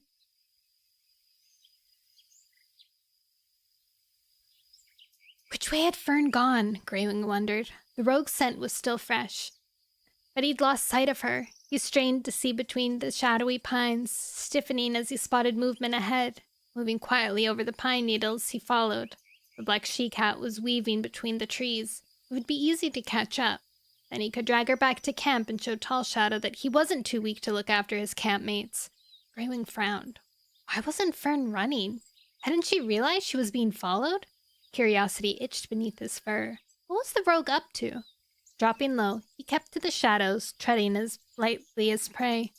Weak sunlight seeped into the forest ahead. Greywing felt the faint rumble of a monster shake the ground. They were approaching the thunder path where it sliced through the trees, separating the pine forest and Clear Sky's woods. Fern's pelt showed against green as she slid out into the side of the thunder path. Greywing paused and peered between the trees. Fern crouched at the side of the thunder path, scanning the dark trail. A monster growled, its wide white flank flickering beyond the trees as it neared. Greywing curled his claws into the earth, his heart quickening as Fern darted onto the thunder path. The monster's eyes glinted in the sunlight.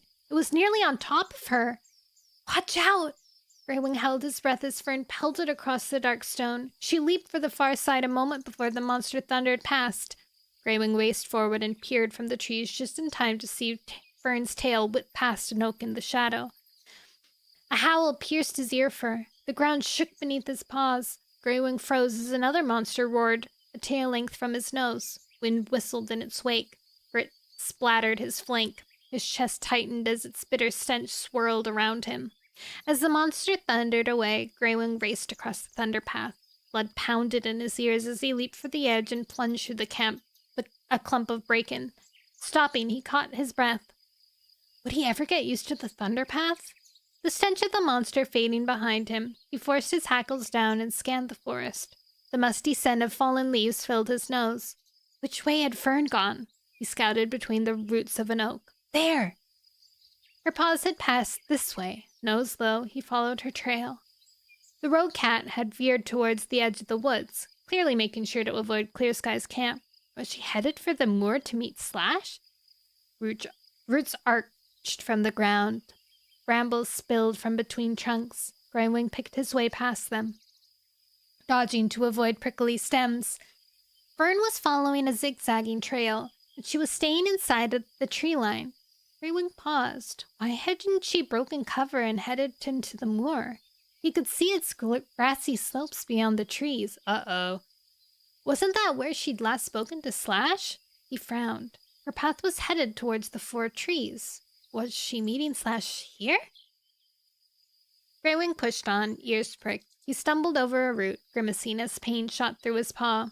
Thorns snagged his pelt as he staggered against a bramble. He decided to cross the moor to the 4 trees. It might be further, but it would be easier that way. He swerved and headed for the slope beyond the trees, ducking out of the woods and pushing through bracken.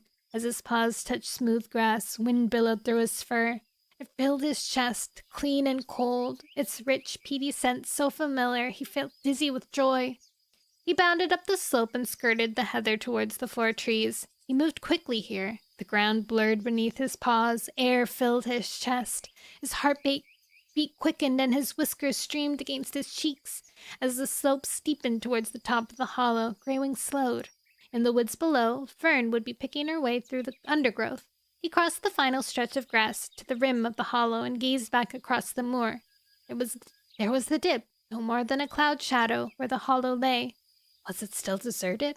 Were other creatures sheltering there now? He narrowed his eyes, wondering if he could see Windrunner's small camp. But the heather clearing where she had made her home was hidden between the dips and rises of the moor.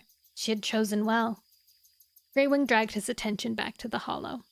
The bare branches on the 4 oaks showed above the rim. Beyond them, the sun sank towards the distant horizon, burning orange in a pale blue sky. Greywing could feel dew gathering on his fur. He shook it out and shivered.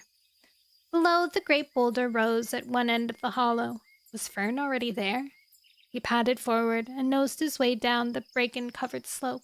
Slowing as he neared the bottom, he narrowed his eyes and scanned the clearing.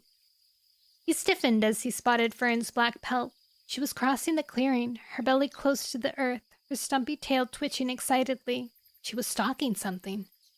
Greywing tasted the air. There was no sign of Slash's scent, and Fern's attention was focused on her query. Quarry? Had she just come here to hunt? His pelt prickled with hope. This was his chance to talk to her and find out why Slash had sent her to spy on his campmates. Ducking low, he slid through the last few stalks of bracken and padded softly into the clearing. Fern was watching the grass at the far edge. She lowered her chin and waggled her hindquarters, so intent on her prey she didn't twitch an ear as Greywing crept across the clearing towards her. Fern? The black rogue spun with a hiss. Fear flashed in her eyes as she reared, unsheathed her claws. I'm not here to fight. Greywing stopped a tail length away. He could smell her fierce scent. What do you want? Fern eyed him warily. Don't you recognize me? Greywing circled her, giving her a wide berth. Fern dropped onto all fours and turned, keeping her gaze fixed on him. Why should I? You've been spying on us for the past half moon, Greywing told her. Fern's eyes widened with horror. You're one of the cats from the forest! Greywing rolled his eyes. She wasn't much of a spy. Haven't you already learned our scents? The fur lifted along Fern's spine. All I can smell in that place is sap and stagnant water. Up close, her pelt looked dull, so thin that ribs showed beneath. She's half-starved. It must be hard to find prey in such a stench, he commented. She backed away. I'm just not used to hunting alone. And prey is scarce since that sickness. Did Slash usually hunt for you? Greywing watched her gaze, seeing fear flash sharper as he mentioned Slash's name. He helped, she said defensively. So what? But now he left you alone. Greywing pressed. You look pretty hungry. Her eyes glittered. I wouldn't if you hadn't interrupted me. I was about to make a kill. She glanced ruefully at the grass. My mouse is probably gone by now. Greywing flicked his gaze across her skinny flanks. You look like you need more than a mouse. Fern lifted her chin. I can take care of myself. I can help you hunt, Greywing offered, like Slash used to. Fern narrowed her eyes. Why would I do that? Because you're starving? Fern stared at him. Slash is a bully, Greywing went on. He's no better than One Eye. How do you know Slash? Fern asked suspiciously. I saw him talking to you on the moor. Fern seemed to shrink beneath her pelt. You shouldn't let him push you around, Greywing told her. What else am I supposed to do? She wailed. If I don't do as he says, he'll kill me. Greywing padded slowly closer. That doesn't seem fair. He's left you to starve.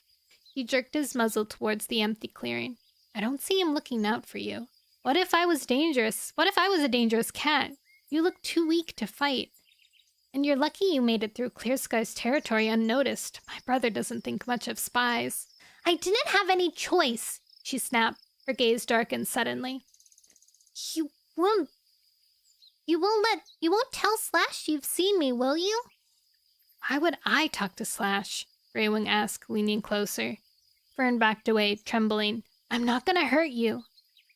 Oh, I'm not gonna hurt you. Did this cat believe... Oh wait, no, that was him. I'm not gonna hurt you. Did this cat believe all Toms were as bad as Slash and One Eye? Probably. Then leave me alone! Hissing, she batted a weak paw towards him. He dropped into a crouch. A small brown shape moved between the stems. Oh wait, I missed a bunch of things. Greywing easily ducked out of the way. You need food. You're as weak as a newborn kid. Wait here while I hunt. He hurried across the clearing and dived into the long grass at the far side. Opening his mouth, he tasted for prey. His tail tip flicked excitedly as he caught a musky scent. Sniffing his way along its trail, he saw the bracken twitch in front of him. He dropped into a crouch. A small brown shape moved between the stems. It was rooting among the fallen leaves. Mouse! Bunching up his hind legs, he leaped and slammed his paws onto the startled creature. It fell limp beneath him, giving up without a struggle. Quickly, he nipped its spine and carried it back to Fern, who was crouching in the clearing where he had left her. She hadn't tried to escape. She really must be as frail as she looks. He dropped the mouse at her paws. Eat this! As Fern gobbled it down, the scent of mouse blood touched Greywing's nose. His belly rumbled. He hadn't eaten today. As the last morsel disappeared, Fern licked her lips and sat up. What's your name? Greywing stared at her. It's Greywing. Thank you, Greywing, she said. She looked down for a moment, then back up at him. Greywing shrugged. I need you to do something for me in return. Her eyes flashed with fear. What? Try to persuade Slash he's wasting his time with us, he told her. How? She frowned. I don't know. Frustration itched beneath his pelt. Tell him we've made a strong camp, that we're dangerous, that he never win a fight with us. Greywing gazed at her. Just convince him. Fern tipped her head. Slash would never believe that there are cats he couldn't beat, she muttered bitterly. Her eyes suddenly lit up. But I might be able to distract him. Greywing leaned closer. Distract him? I could tell him you've been hunting beyond the pines. Once he hears you found a fresh new source of prey, he'll want to see it for himself. He's always been greedy. How will that help? Greywing narrowed his eyes. It'll give you time to prepare, Fern told him. He's going to make his attack soon. You need to make your camp as strong as you can and practice fighting. When Slash comes, he won't come alone. Greywing shivered, dread hollowing his belly. Slash sounded just like One Eye. What about you? The scrawny rogue could hardly hunt for herself. I'll be okay, she promised. You should stay here for a day or two, Greywing suggested. You don't need to spy on us anymore, and there's prey here. Catch as much as you can and grow strong. Fern nodded. I will. Greywing searched her gaze. Could he trust the she-cat to keep her word? Did she have the courage to lie to Slash and send him searching beyond the pines for prey that didn't exist? She stared back at him, hope glistening in her gaze. He realized he had no choice but to trust her. Good luck. Turning, he padded to the slope and headed towards the moor. He wanted one last look at it before he returned to the pines. He wove between the brambles and climbed over the top. The moor was bathed in everything sunshine. Above, the sky was in evening sunshine. Above, the sky was streaked purple as the sun slid behind the trees. Greywing padded across the grass, which felt softer after the needle-strewn floor of the forest. A brisk, chilly wind lifted his fur and prickled at his flesh. Breathing deeply, he drew in the familiar fragrance of heather and stone. Rabbit's scent touched his nose. Excitement tingling beneath his pelt, he scanned the slope below. A young rabbit was hopping across the grass. It was headed for a burrow, a dark opening in the grass a few tail lengths ahead. Could he catch it before it dived for cover? His belly growled. He charged forward, pounding down the slope, but the rabbit heard his approach and scampered away quickly, the white tip of its tail bobbing over the grass. As it closed upon its burrow, Greywing leaped. He soared through the air, his forepaws outstretched, and landed square on the rabbit. He clamped his jaws around its neck and killed it with one bite. Joy flooded his chest as the scent of blood washed his muzzle. The rabbit's body was warm, and he took a bite.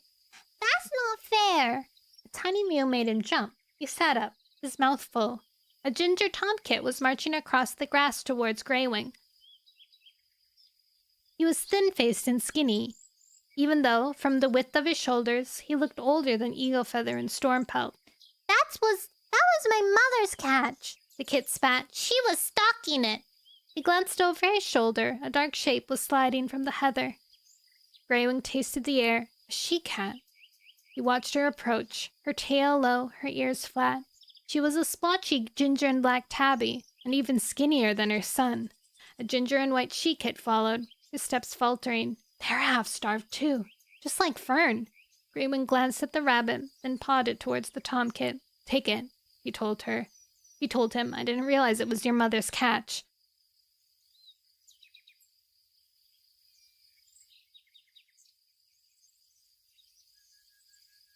Hi, Tomoy. He is a true Wind Clan cat. He needs to move to Windrunner's camp, honestly. It's good for his asthma. I have a flintlock. What's that? Hi, Vox. Hi, Jarn. Hi, Chick? I think the YouTube goers are probably skidded on by now.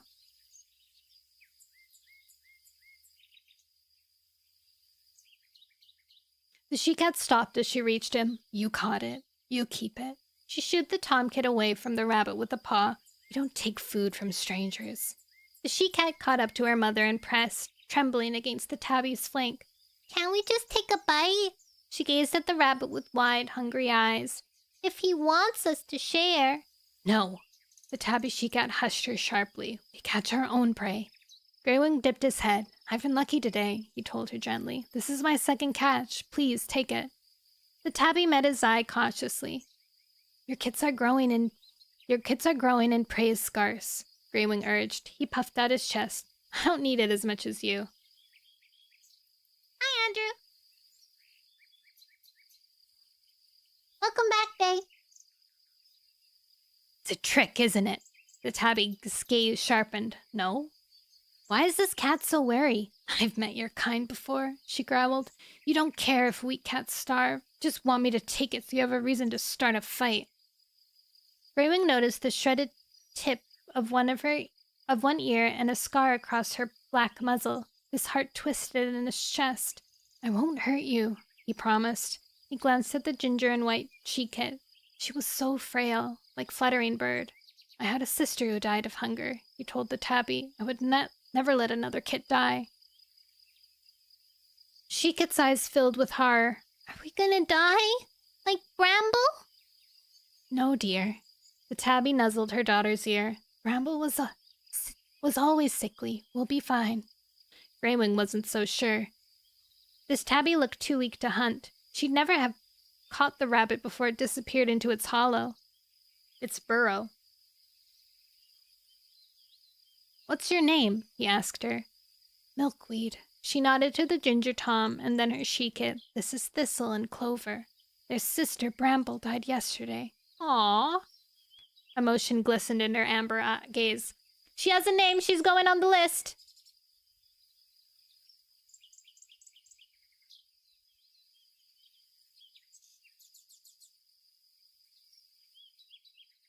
Bramble had a name, so Bramble's going on the list. Then eat. Greywing leaned down and grabbed the rabbit in his jaws. He tossed it towards her and it landed at her paws. Milkweed held his gaze, still wary. "You're one of those cats from the mountains, aren't you?" There was accusation in her gaze. "Ever since you came, there's been less land to hunt on and more mouths competing for food." Guilt sparked beneath Greywing's pelt. "We came here because we were starving in the mountains," he explained. "That's where my sister died. We didn't come to steal your land or your food, only to share it."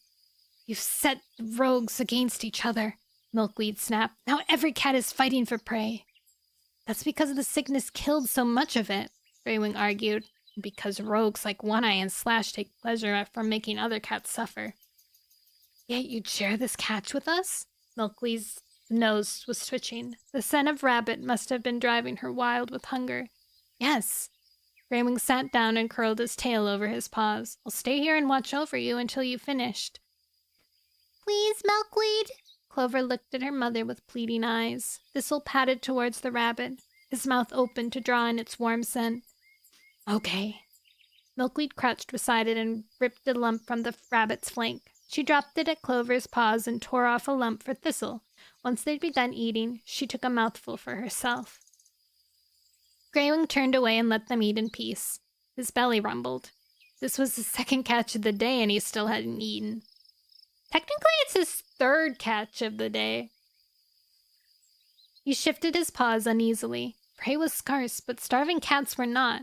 Had the moor cats and the forest cats really caused the suffering? We only came here because we were starving. Was there any way to help cats like these? He shook out his fur as an idea flickered in his mind. Spread and grow like the blazing star. "You should go to Clear Sky," he told Milkweed. She looked up from the rabbit, blood straining her chin. Clear Sky. Fear flashed in her eyes. "He killed my friend Misty. He doesn't care for rogues like me." Oh my god.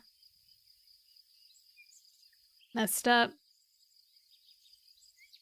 Greywing's pelt rippled uncomfortably.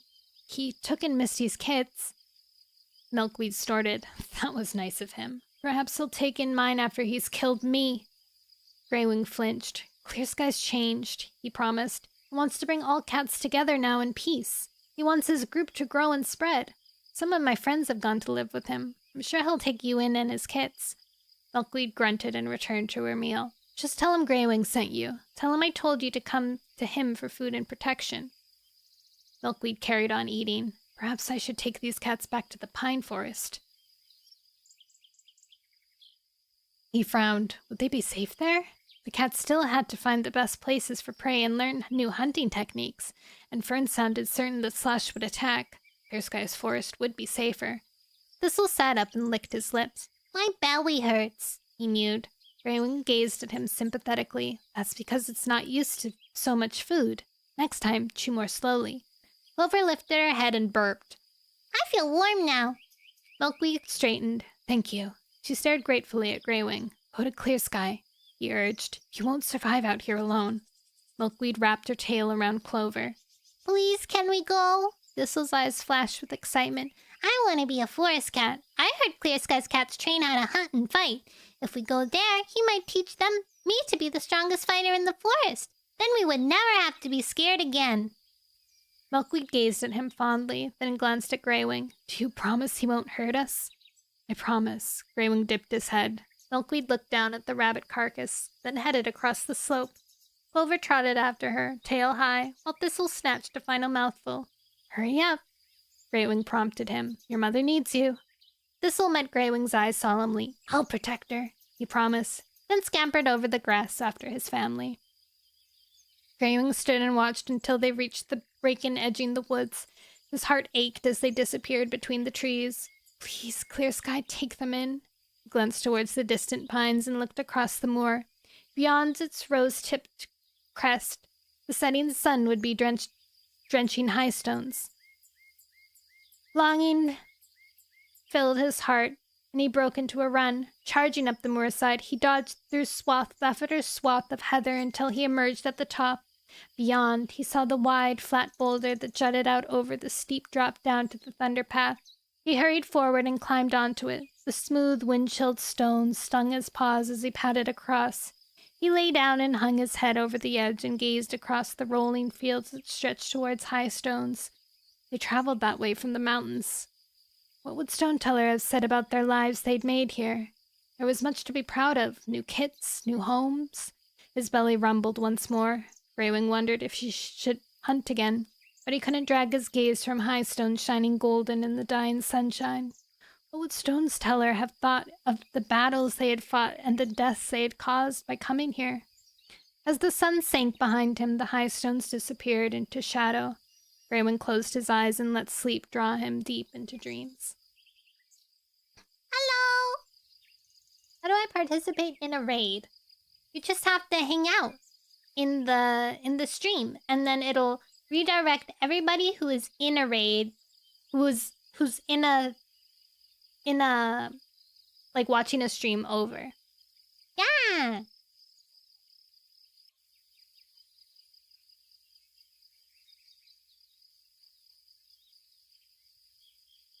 Raiding on Twitch is like the streamer the streamer's like, okay, I'm finishing streaming. Let's send all of my viewers to another streamer. So you like literally don't have to do anything rather than just there. You redeemed a cheer! Thank you for the cheer! It's supposed to have a little pop-up that comes up in the corner of the stream, but it's not working right now. Nothing's working! I really need to get down to business and fix it up. Let's get down to business. Calling all small VTubers. Drop your Twitch links below so I can follow you. That's like the most common thing you'd see.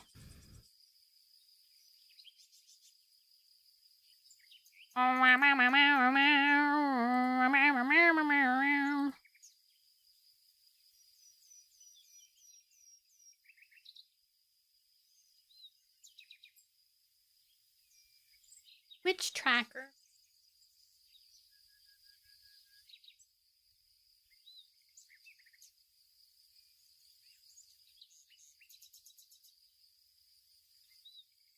Love the stream, by the way. Thank you!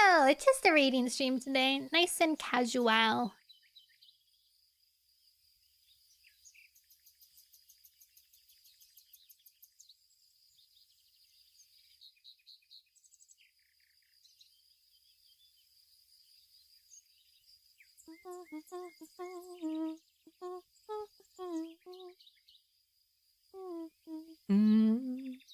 I'm on my knees. Yeah, tomorrow.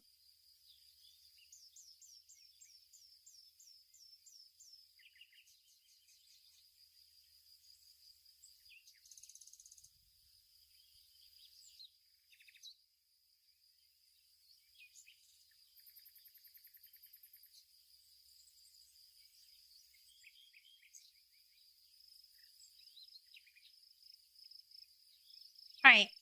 Hi, Meg! Meg desu! Ahoy! Ahoy! How are you? Oh man, I just lost my spot. What chapter was I on? Chapter 8? Yes. Chapter 8! I'm okay. Yesterday was a weird day. Today is also a weird day, but not as weird. Not the spot! Ah! I think I accidentally pressed the top. I kind of have to go pee. Oh, I set up this thing on my model. Hopefully it works, but if it loses tracking, it'll make me look like I'm sleeping. Because, you know, like sometimes halfway through the stream, my model loses tracking and I have to like restart my iPad. Let's see if it works, okay? I'm gonna get off the screen and see if it works. Is it working? Not working yet! The last chapter and a half trying to code. It's not working. Why doesn't it work? Hold on.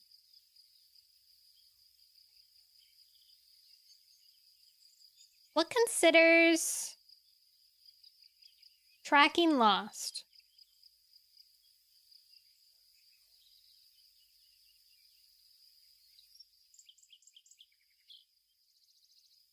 It's lost. Why isn't it doing it?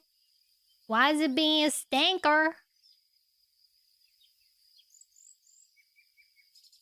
Maybe I can just... Here, let's do this. Let's do this. I need to pee now, so I'm just gonna... Okay, this is what it's supposed to do when I lose tracking, okay? It's supposed to do this.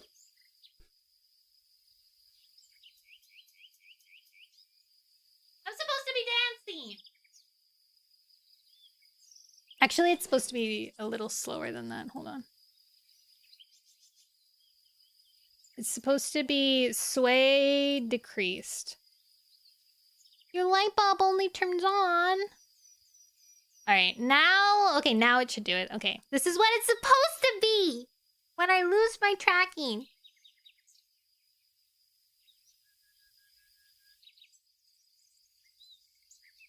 Oh man, it caught me again. Wait, why did it only go for 1 second? What the heck?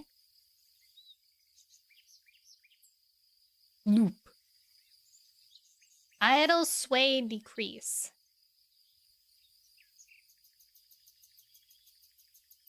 It stopped. Okay, how about if I do sleep? I got like they're supposed to be idle, but I don't know why my YouTube Studio doesn't want to do it properly.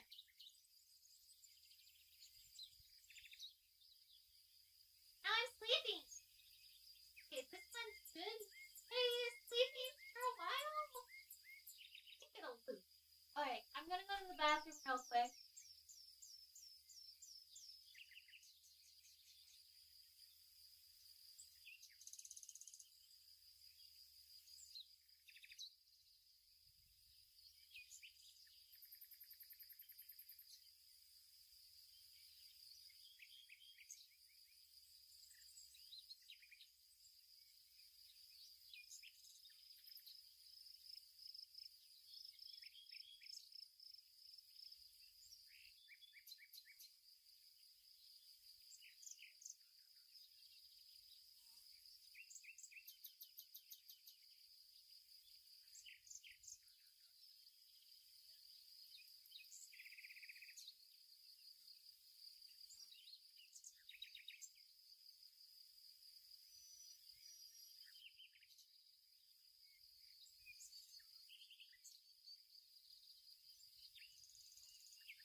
Stop looping. It works when I turn off YouTube Studios and I start it up again. It works. Like it loads in and I'm doing it, but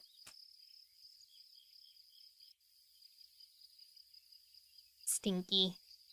How stinky is that? Maybe it'll work one day. I'm like one of those people that are like, well, it doesn't work right now, but it should work, so maybe...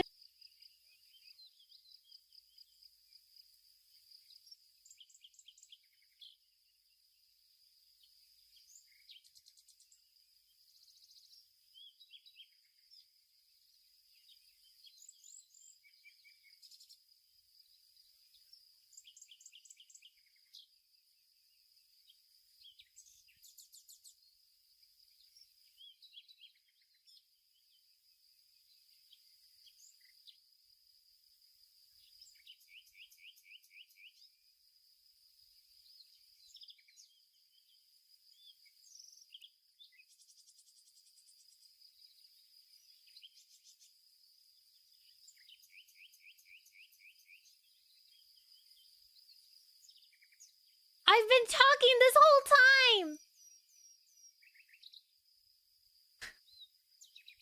Thanks, Bae. Hi, Jan. And congrats, Andrew, on the light bulb.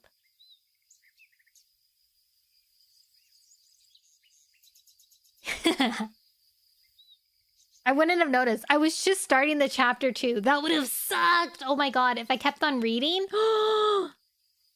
Thank you.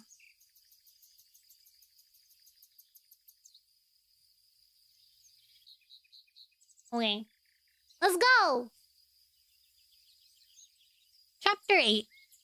Greywing opened his eyes, scents swirled around him, thick with memories.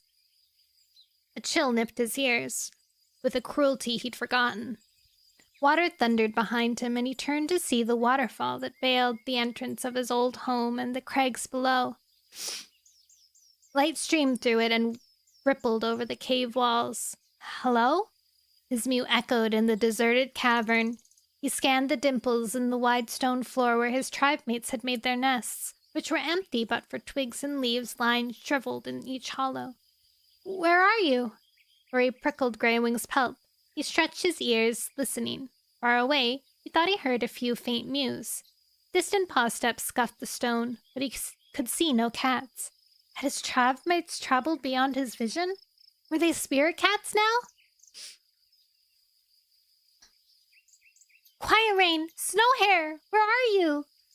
His heart lurched as guilt scorched his pelt. He should never have left them. Had they starved without him? What have I done? Purring rumbled at the back of the cave. Hope flashed in Greywing's heart. He peered eagerly into the shadows and caught sight of a tail whipping around into a tunnel. He hurried after it, blinking as darkness swallowed him. His paws ached on the freezing stone, his whiskers brushed the walls, and his tail snagged on the jagged roof. Who's there? He called, anxiously into the blackness. Suddenly, the tunnel opened around him, and he emerged into a cave lit by moonlight, which seeped through the hole into the roof. Sharp claws on rock jutted from the stone floor and down from above, some touched like paws meeting, and they glistened as water trickled down them. It pooled on the floor, sending light flickering against the walls. An ancient white cat watched him from beyond the pools, her tail twitching softly behind her. Stone Tailor? Greywing blinked. Was she all that was left of the tribe? She didn't answer, but touched one of the pools with a forepaw, sending ripples shivering across its surface. Greywing patted closer. I'm so sorry, he began. I never stopped to think how the tribe would survive without us. Hush. Stone Teller lifted her gaze to meet Greywing's. You have nothing to apologize for. But the cave, Greywing wailed. It's empty, and it's my fault. If only I'd stayed. Greywing. Stone Teller's mew was firm. You cannot decide the fate of every cat. You do not hold the power like that. Why did you bring me here? Surely it was Stone Teller who had summoned him to see the empty cave. What's happened to the tribe? Stone Teller looked down into the pool as the ripples faded. All will become clear soon enough, she murmured. For now, you must let go of the past. The future is the only thing you can change. A shriek jerked Greywing awake. He blinked at the dark valley stretching below him. The mountains beyond High Stones were no more than shadows against the starry night sky. The tribe! He jumped off. Where are they? The shriek sounded again. It tugged him from his thoughts. The moor was bathed in moonlight, the grass turned white by frost. Back off! He heard a vicious yowl from beyond a patch of gorse. Greywing recognized it at once. Slate! He leaped from the stone and charged over the top of the moor, skidding on the grass as he swerved around the gorse. Slate was backed against it in sharp spines. A fox snapped at her hind legs, then her muzzle, its sharp teeth glinting in the moonlight. Slate hissed and shrank deeper against the thorns. Blood darkened her pelt. Eyes blazing, she slashed at the fox's face with her forepaw, but it dived for her tail. She whipped it clear just in time. The fox's jaws slammed shut on thin air. Yelping with rage, it lunged for her neck. Leave her alone! Greywing plunged forward, pelt bushed. Snarling, he leaped onto its back. Caught by surprise, the fox staggered and fell. Greywing clung on, digging his foreclaws in hard. He could feel bones through its mangy pelt. Cats were not the only creatures starving on the moor. Slate growled. Tried to take my prey. Greywing caught the scent of fresh kill through the fox's stench. He turned his gaze to meet Slate's. The fox bucked beneath him, and with far more strength than Greywing had expected. Hunger had clearly made it bold and desperate. It jerked back its muzzle to snap at Greywing's neck. He felt his fur rip.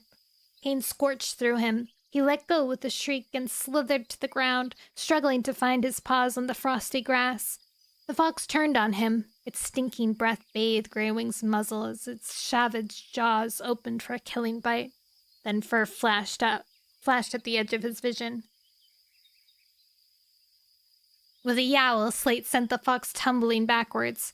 Greywing leaped to his paws. Slate and the fox were tumbling over the grass. Muscles thudded on earth as they grappled with each other. The air shivered with their screeching.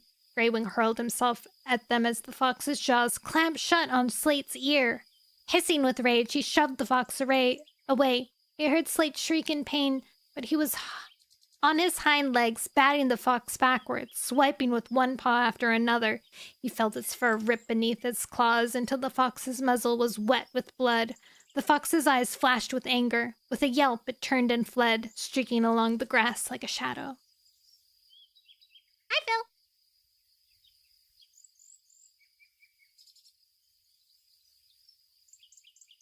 Greywing turned to Slate. Are you okay? She sat, her head low, her flanks heaving. It got my ear. Greywing rushed to her side. The tang of blood filled the air. It welled on Slate's ear, and he could see the tip had been ripped away. It'll heal, he soothed. His own pelt felt damp. His neck fur was drenched in his own blood. Foxes don't normally fight that hard for prey, he growled. I thought it would run when it saw there was two of us. Slate was still panting. Thanks for coming. She lifted her head, pain darkening her amber gaze. But what are you doing on the moor? I'll explain later. Greywing was too dazed by the fight to think up a good reason for being here. He couldn't tell her about Fern. Their conversation had to remain a secret while Slash threatened her. If word got out that she'd spoken to him, the vicious rogue might kill her. Let's get you back to camp. You're bleeding. Slate flickered over him. You'd better come with me. Your neck looks pretty bad. Reed can treat your wounds. He knows about herbs? Greywing blinked at her. I told you the last time I visited. Slate got stiffly to her paws and nudged him with her muzzle. You're getting forgetful in your old age. Greywing nudged her back. Who are you calling old? Slate's whiskers twitched fondly. Wait there. She limped back to the gorse and dragged something out from beneath one of the bushes. Grouse. Its pungent scent touched his nose as she carried it towards him. Its wings dragged along the ground, and Slate struggled not to trip. Let me help. Greywing fell in beside her and grabbed the bird's tail in his jaws. Feathers pressed around his nose, his warm breath billowing through them. Side by side, they carried Slate's catch to Windrunner's camp. The scratches on Greywing's neck stung like fire, but he held fast to the grouse. They fought hard to keep it. Slate guided him along the secret passage that led into the clearing hidden in a wide patch of heather. As the trail narrowed, she tugged the gorse from him and pushed ahead. Greywing let go and fell in behind, slowing as the heather opened into a small grassy clearing. Would Windrunner welcome him? The last time he'd seen her, she had made it clear that her new home was closed to outsiders. Greywing! Gorse first saw him first. The tabby Tom clambered out of a heather nest and hurried across the grass. How are you? He paused, his nose twitching. I smell blood. Are you okay? Slate dropped the gorse and pushed it beneath the heather. I ran into a fox, she explained. Greywing heard my screeches and came to help. Don't worry, we chased it off. It won't show its snout around here for a while. Small ears poked up above the rim of Gorsefur's nest. Who is it? A kit clambered out of the nest and came charging across the clearing. Mothflat! Windrunner sat up in a nest a tail length away. It's too cold to be out of your nest, and Dustmuzzle will freeze on his own. No, I won't. A second head bobbed up. You're supposed to be sleeping. Windrunner meowed with annoyance. We can sleep later. Dustmuzzle climbed out of Gorsefur's nest and raced after his sister. Windrunner's eyes shone in the dark, widening as they reached Greywing. She hopped out of her nest. It's you. I'm sorry to disturb everyone. Greywing dipped his head. Windrunner flicked her tail happily. It's good to see you. She tasted the air. You're hurt. Just scratches. Slate lost a piece of her ear, Greywing told her. Windrunner sniffed at Slate's wound. Reed had better look at it. She called over her shoulder. Reed, are you awake? How can any tabby cat sleep with this noise? The silver tabby tom was stretching in his nest. Greywing felt soft for a brush his forepaw. A tail flicked past his nose. He looked down. Mothflight, is that you? Of course it's me. Mothflight had grown. She was bigger than Duno's, but still had her kit fluffed.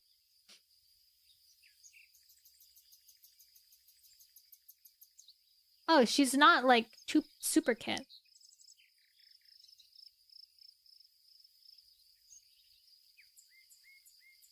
Ooh, you made a clock. Congrats. Also, hi, JC. Of course it's me. She gazed at Greywing with bright green eyes. Who are you? I'm Greywing. Mothflight tipped her head. You dug the graves for my sister and brother, she mewed, when we lived in the hollow. Greywing nodded, his pelt rippling uncomfortably as he saw grief glisten briefly in Windrunner's eyes. She shifted her paws. Mothflight, take your brother back to the nest. You can speak to Greywing once he's flat. He has wounds that need treating. Greed had crossed the clearing and was already sniffing at Greywing's neck. I'd better put some herbs on those scratches before they turn bad. Gorsefur grunted. Fox bats are as sour as a badger's. I can help you, Reed, Mothflight offered. Me too. Best Muzzle pushed past his sister. The tom's gray pelt glowed in the moonlight.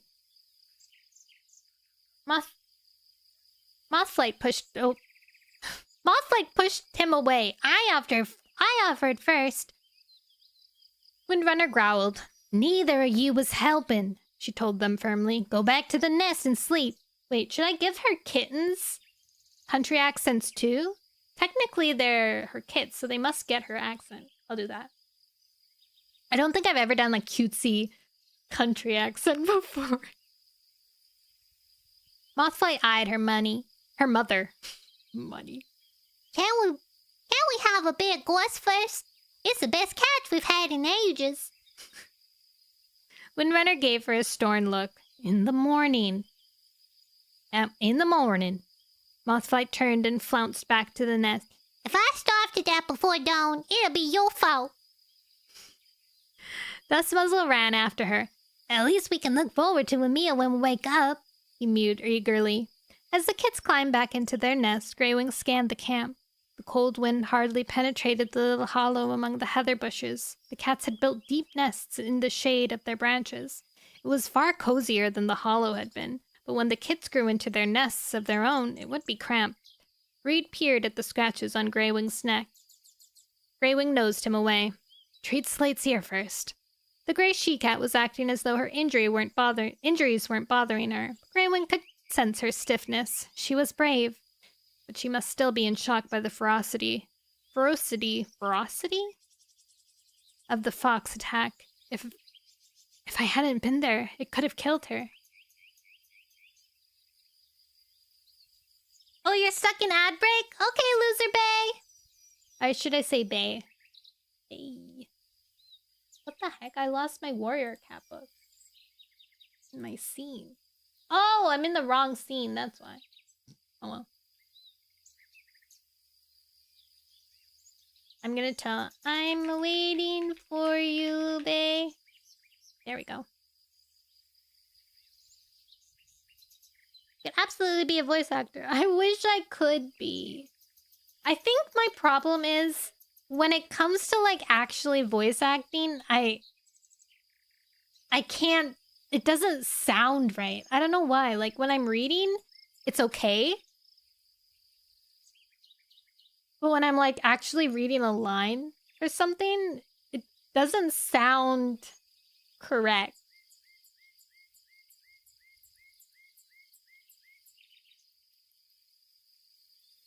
It sounds like I'm trying to act.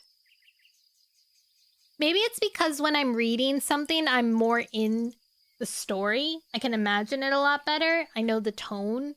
But if I'm just reading a line, I don't know the context, so it's harder for me. I don't know. It's messed up.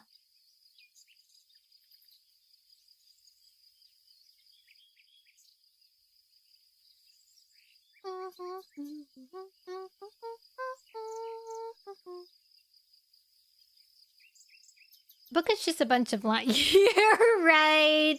Touche. Touche.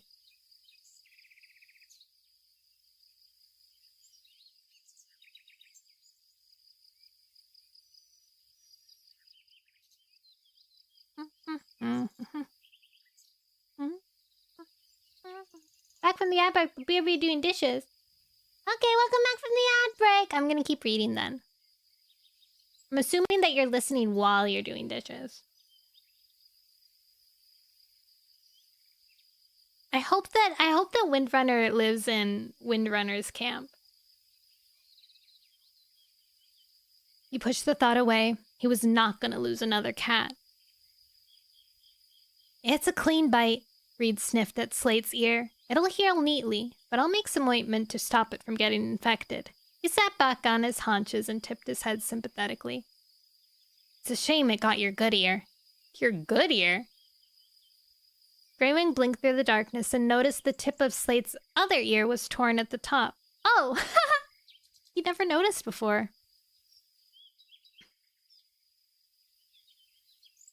They're a better match now, he mewed encouragingly. Slate's whiskers twitched. Is that meant to be a compliment? Heat spread beneath Greywing's pelt. I just meant... Reed patted between them. I'd better get some ointment. Oof. As the silver tabby crossed the camp, Greywing gazed into Slate's eyes. Hi, Sirius! I only meant that you look fine, he murmured shyly. Thanks. Slate dipped her head. Windrunner paced around them. How's your new home, Greywing? Slate told us about the cats splitting up. I was surprised you'd choose that dank old forest. Thought you were a moor cat to your bones. Gorsefur, who had hung back while Reed checked her wounds, leaned forward. Tall Shadow must be happy. She is. Greywing purred. The pine forest is peaceful and sheltered. Slate told us Thunder was going to live with his father, Gorsefur went on. Do you think the forest will be big enough for the both of them? Windrunner's ear twitched. Hush, Gorse. They're Greywing's kin. Greywing shrugged.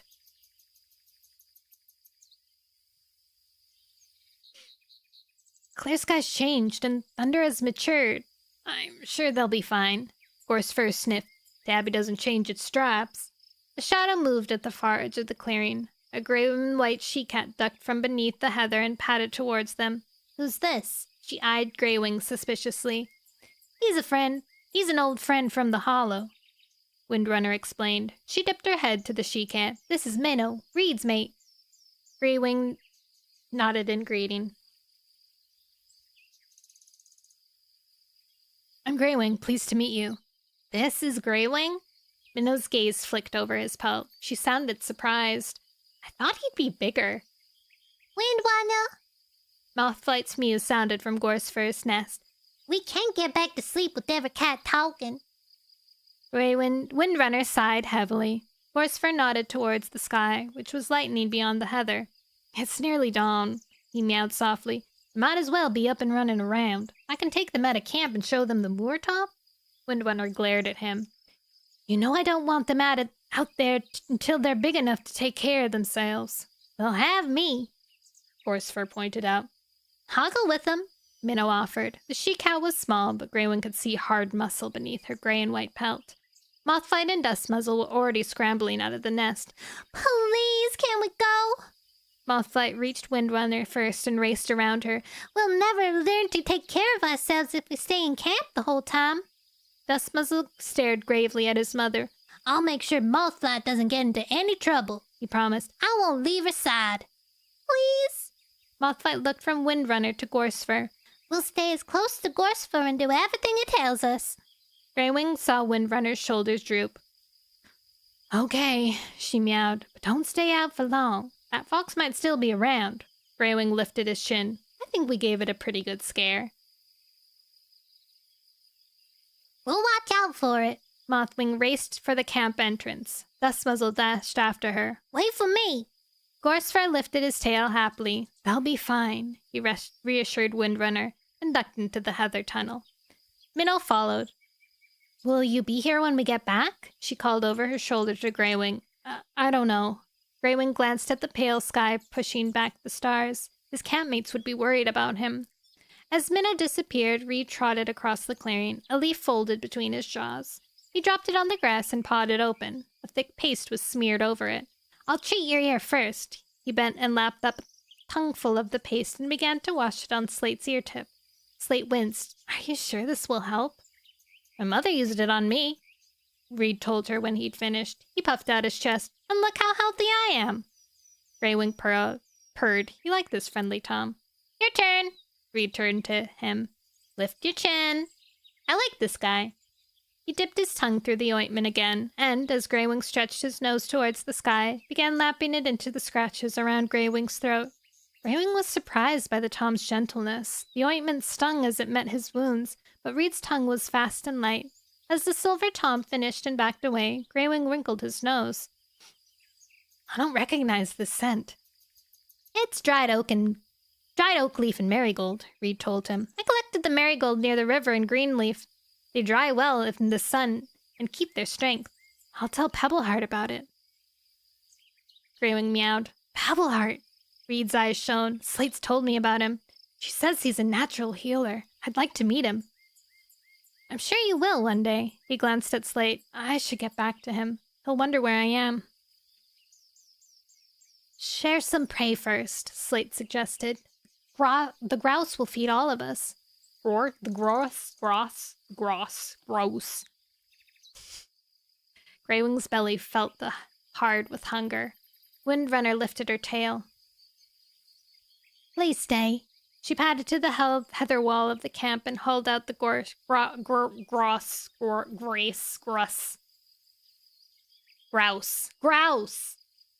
It's a long time since we've seen you. She tore off a wing and tossed it to Greywing.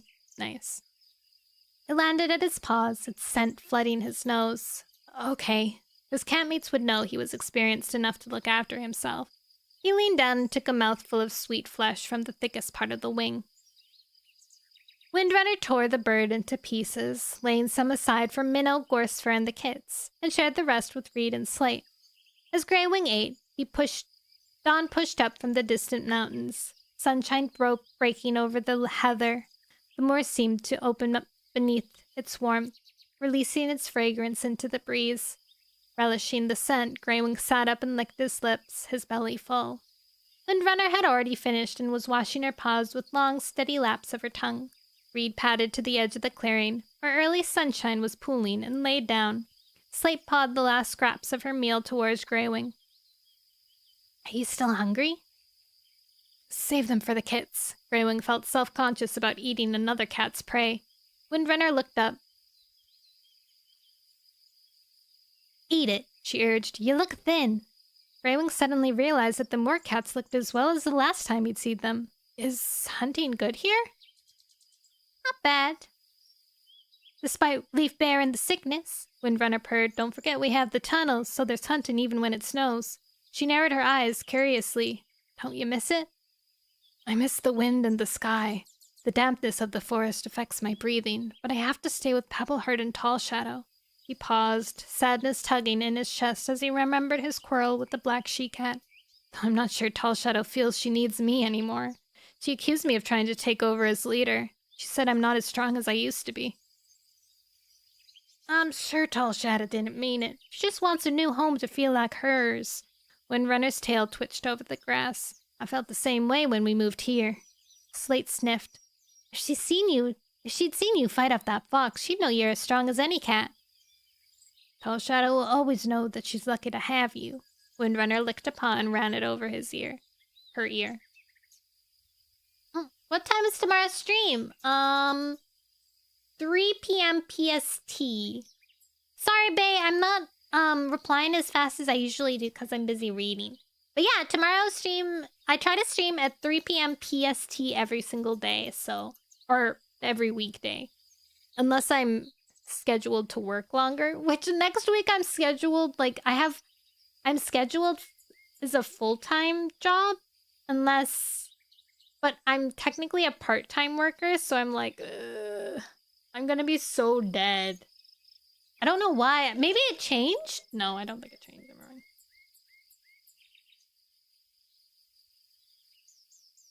Hi, Thomas. You aren't too late. I'm still reading. I'm just taking a small break. Oh, I know. I don't know why, because last week this week I had less shifts, but my coworker that helps me during my shifts, like, there's 3 people that do my job, and this week one of those people were off, so it was basically just me. And so I had less shifts this week than I have next week, and she's back. So I don't know. Hi, Inu. I'm alright. How are you? I might be able to talk to my manager about it, because I'm not sure. If I'm a part-time worker and I'm getting full-time hour shifts, do I get overtime hours? Is that how it works? I don't know how it works. If I am a part-time...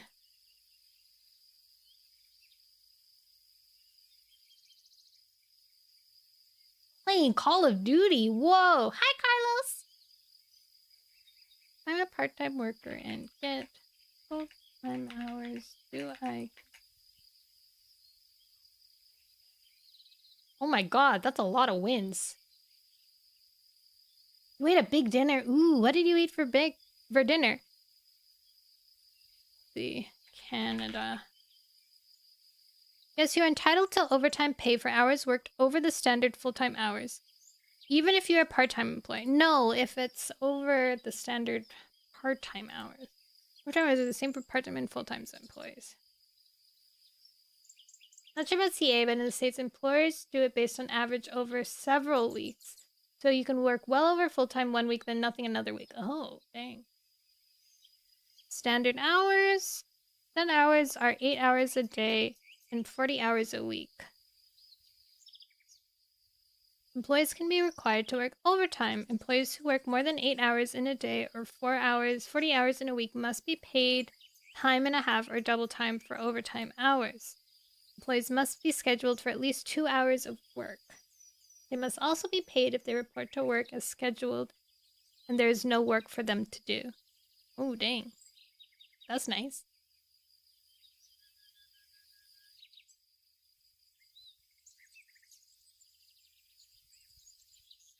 Scheduling hours free from work. An employee must have at least 32 hours in a row free from work each week. If an employee works during this period, they must be paid extra. An employee must also have at least 8 hours off between shifts. If an employee works during this period, the hours are added to other hours worked that day.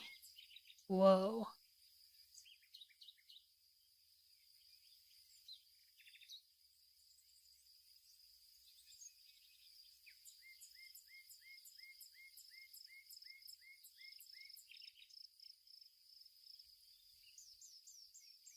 I live in Canada. I'm a Canadian. Oh my god, beef stew. Delicious. I had a beef stew for Canada Thanksgiving the other week, and it was so good. Sometimes it's so warm. It makes you feel so warm and toasty.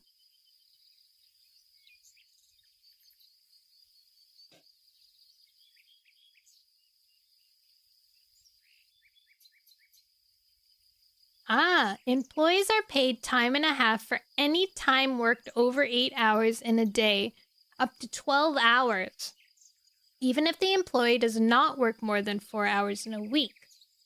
Employees are paid double time for any time worked over 12 hours during a day. Oh. I see. That's what happened I got in trouble once because I thought that I was told by my employees, they were like, oh, stay as long as you want. But I had taken that like, stay as long as you want to finish the work. And I had taken that wrong because what they meant was if you had stuff to do still, you can still stay a little to finish it. But I had taken it, and also, like, I was doing signs, and usually that meant, like, hey, if you haven't finished in the, like 5 hours that you're scheduled, you can stay. But I had been, like, it was, like, this is, like, my first, or it's my second job, but, I was very new to the company at the time, and technically didn't understand how it worked. And when they said, you can stay as long as you want, I thought they were, like, basically giving me hours. I used to stay, like, over 3 extra hours. Just continue, because I was having a good time. And I was having fun doing because I was working in toys. And I love working in toys. So I was having a lot of fun. And they would be like, and then once my manager came over, and he was like, hey, you have to leave when your shift's over. You can't stay because we have to pay you overtime for that. You live in Canada too? Nice. And I was like, oh. And he was like, yeah, I'm getting in trouble for it. And I was like, I'm so sorry, I didn't realize. And he was like, it's okay. But yeah, that was hilarious. That was funny.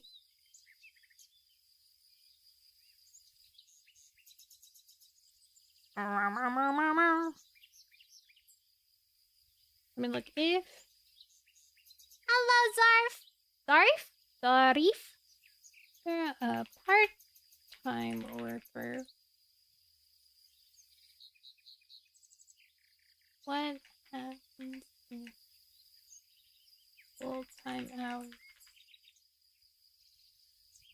It was a big juicy chunk roast beef, golden potatoes, corn, carrots, celery, mushrooms, onions, and peas, crock pot, and beef broth. Oh my god. I should, like, I have a crock pot steamer thing, but I've never, like, utilized it as well as I feel like I should.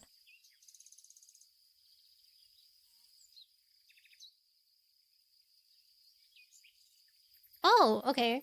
If you are a part-time worker in Canada and start getting full-time hours, you are entitled to overtime pay for hours worked beyond the standard daily or weekly hours for your position. So I would be getting overtime pay. Let me look up. Part-time hours, Canada. Under 30 hours per week. I'm gonna do some calculations really quick. Pews. I'm like, is pews some sort of... I just went along with it because I thought it was like something I just didn't know. Like, oh, maybe that's a fancy term or something. Okay, we have... It starts on Sunday, right? The week? So it's... 8 hours? Is it 8 hours?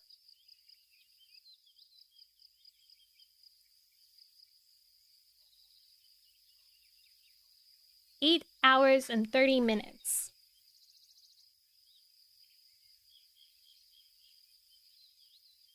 Calculator. Oh no, I should do it on here.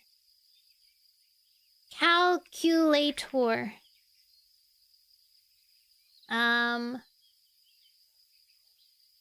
It's a Canadian store. I don't think I can specify exactly which store, but it's kind of like a Walmart. But it's not Walmart. Google calculator. Wait. So let's do this. 8.3. Oops. 8.2. No.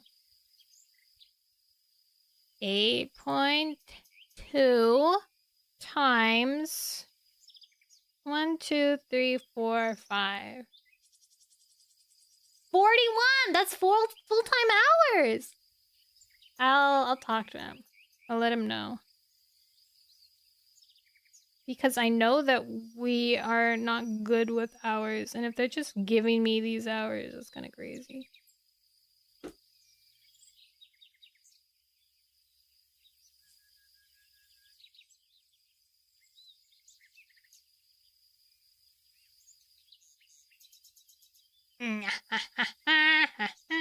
Alright. Let's continue. Poor Thomas came here like, hey, did I get some reading? And then I like immediately stop reading to go look up some random thing. Alright, we're back to reading. We're going back to reading.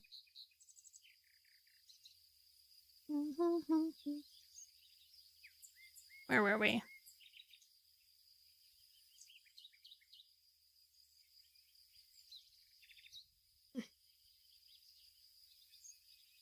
Greywing shifted his paws self-consciously. They were being too kind. He changed the subject.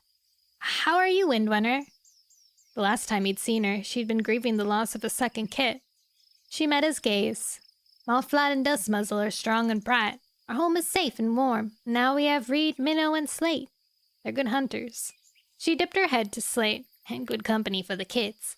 She blinked slowly. I guess I'm happy, even though I never thought I could be after all that I lost. Is that wrong of me? She looked at Greywing with round, anxious eyes. Greywing returned her gaze softly. It's not wrong, he reassured her. I thought I would never be happy after I lost Turtletail. But life goes on, and I can see new paths ahead of me. He snatched a look at Slate, who was eyeing him thoughtfully. I think our duty is to be happy, despite all that we've lost.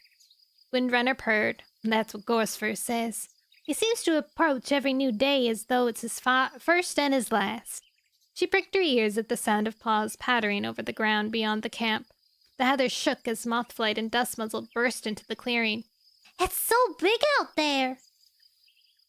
Gorsford took us to the top of the moor and showed us high stones. Dustmuzzle stared at Greywing. Did you really travel all that way from the mountains? Greywing patted forward and nuzzled the kit's head. It was a long, hard journey. I want to make a journey like that one day, Dustmuzzle explained. I want to go further than I can see. Mothflight stared at her brother. Leave your home? She turned to her mother. We should stay here and defend what's ours, shouldn't we? Her eyes flashed fiercely. Windrunner lifted her chin proudly. Yes. Gorsford padded into camp. Minnow's gone hunting, he announced. She found a fresh rabbit trail. Might follow her and help. Windrunner stood and stretched, curving her spine until her tail trembled. I'll come with you. When do we get to hunt? Mothflight asked. You've had plenty of excitement for one day. Windrunner shooed her daughter away with her tail. Reed lifted his head and gazed across the clearing. Come and soak up the sunshine with me, he called to the kids. That's boring, Dustmuzzle complained. Let's play Hunt the Mouse. Mothflight screwed her eyes shut. Quick, hide while I'm not looking. Don't leave camp, you two, Windrunner ordered as Dustmuzzle wormed his way between the stems of the heather wall. She glanced at Greywing. You'll stay a while, won't you? I hate for you to leave while we were gone. Greywing tipped his head. I don't know. Pebbleheart'll be missing me. He'll be fine. You must be full grown by now. Windrunner glanced at Slate. You'll persuade him, won't you? Before Slate could answer, Windrunner darted into the heather tunnel after Gorsford. Greywing tucked his paws closer. The meal had made him sleepy, and the scratches on his neck ached. I should really be getting home, he murmured half-heartedly.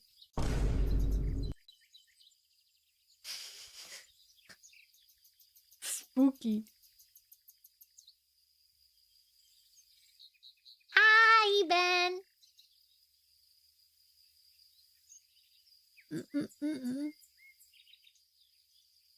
Do as Windrunner says, Slate urged. Stay and rest, just for a while. Greywing gazed at her through half-closed eyes. It was cozy here, and the old scents on the moor mingled with Slate's warm fragrance. He yawned. I guess it wouldn't hurt to have a little nap before I leave. And then he never left. Chapter 9. Clear Sky hung his chin over the edge of the branch and gazed down at the camp below. Satisfaction washed beneath his pelt as he watched his cats. Acorn Fir lay in the weak leaf-bare sunshine that filtered through the branches, while Birch and Alder batted the tip of her tail between them.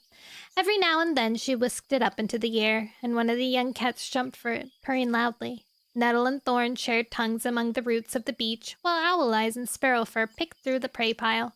Sparrowfur pawed a mouse from the top and lifted her tail proudly as a small shrew showed beneath. She stepped away and eyed her campmates hopefully. Cloudspots crossed the clearing towards her. What's fresh? This shrew. Sparrowfern nodded towards it. Did you catch it? Cloudspot's eyes twinkled. Owl Eyes snorted. You know she did. She's been boasting about it since we got back from hunting. Cloudspots licked his lips. I love shrew. Owl Eyes hooked out a mangy starling. What about something with feathers? Sparrowfur glared at him. He wants my prey, not yours. He nudged the shrew towards Cloudspots, who took it and carried it to the beach, where he settled beside Nettle and Thorn. I'd like the starling, Pink Eyes called from the holly bush where he was... Oh, that's the old man. I'd like a starling, Pink Eyes called from the holly bush where he was sunning himself beside Quickwater. Quickwater raised her head. Can I share it with you? Pink Eyes sat up. Of course. Owl Eyes picked up the starling in his jaws and bounded across the clearing. He dropped it at Pink Eyes' paws. Sorry, it's a bit scrawny. It's Leaf Bear, Pink Eyes shrugged. I'm happy to have any prey. Owl Eyes glanced towards the bramble wall. Blossom's patrol will be back soon. They'll have more. There's some in the YouTube chat that are like in a different... Because I have vertical and also horizontal on YouTube. Yeah. Some people are just quiet. Other people, I mean, maybe I just don't have anyone.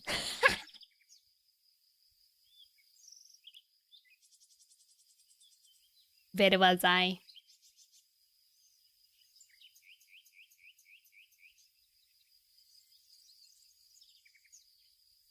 Quickwater sniffed the starling. This'll be enough for us. Clear Sky could see beyond the brambles from his perch in the oak tree. There was no sign of Blossom's patrol. He'd sent her out with Lightning Tail just after dawn. He'd sent out Leaf with the Sparrowfur and Owl Eyes a little later, and Leaf had already gone back out again to gather moss. Dang, maybe her and Lightning Tail are hitting it off. They're having a little smoocheroocho. I don't actually know how old Blossom is. I don't even remember Blossom. 2 hunting patrols should bring back enough prey to feed all the hungry bellies in camp. He peered beneath the yew. Where were Milkweed and her kits? Oh, he did help her in the camp. Oh, that's good. They'd seemed so frail when they'd arrived that he'd given them Birch and Alder's cozy nests, tucked deep under the dark green branches. Birch and Alder had happily made new nests in a gap in the brambles. As he searched the shadows, 2 pairs of eyes flashed beneath the bush. Milkweed's ginger and black pelt moved behind them. Clear Sky had found them on his border. His heart had ached to see them. The kits looked as scrawny as Fluttering Bird had been, while Milkweed had the same haunted look that used to darken Quiet Rain's eyes. He'd invited them to join his group, even before Milkweed asked.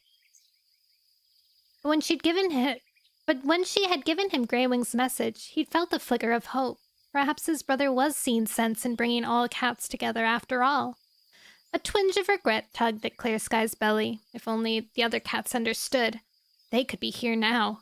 More hunters would mean more food. Everyone would be safe, just as Fluttering Bird wanted. Leaf Bear will be here for moons.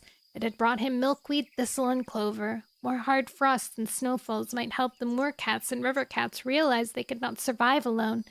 And the pine forest might not turn out to be the prey-rich home Tall Shadow had dreamed of. They'll see sense eventually. Starflower's golden pelt caught his eye. She slid out from behind the oak and skirted the edge of the clearing, stopping beside the yew. Meow! Hi! Meow! Welcome! Meow's absolute delight. This Ramune-colored frog idol is here to charm your socks off with their puzzle-solving prowess and spacefaring adventures, from deep philosophical questions about laundry to Galaxy Station. What deep philosophical questions about laundry? What's that implying? Streams are a perfect blend of chill vibes and intelligent humor. Don't miss out on this ENVTuber's enchanting content. It's a pretty clean topic. Thank you so much for the raid! The Witness. Ooh. How many languages do I know? I know 2 languages. The Witness. What is the Witness? The Witness.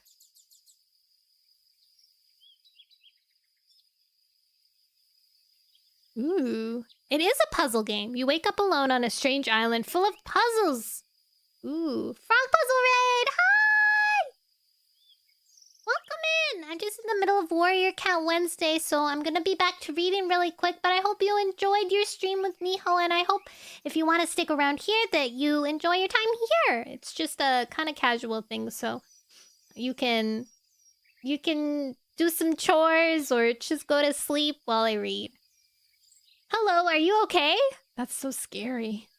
I don't know why that's like, it's like a question that's like deep, like, hi, are you okay? I'm okay, thank you. I hope you're good. Is Warrior Cat Wednesday a weekly thing? Yeah, it's every Wednesday. We've been reading. If you look on the side here, you see the death toll of all the cats. I've read the first series, the second series, third series, the fourth series, and now we're on the fifth series. I've been going for a while.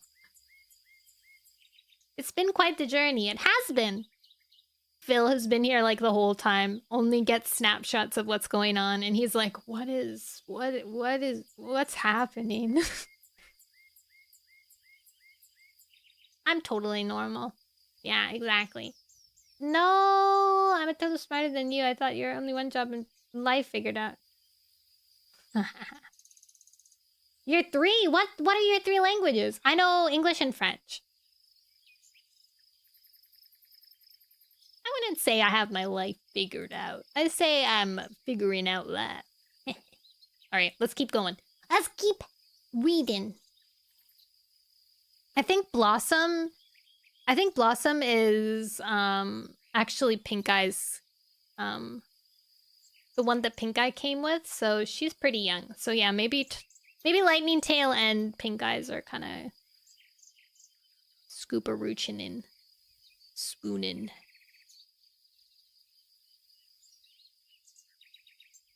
You speak French and English just like a Canadian. Okay. Starflower's golden pelt caught his eye. She slid out from behind the oak and skirted the edge of the clearing, stopping beside the yew. She talks about work and other everydays. Way too many people in my real life are stuck on some more heated topics. Woof. Heated topics. Heated topics are too spooky. I like talking about cats. Espanol and Russian? Ooh.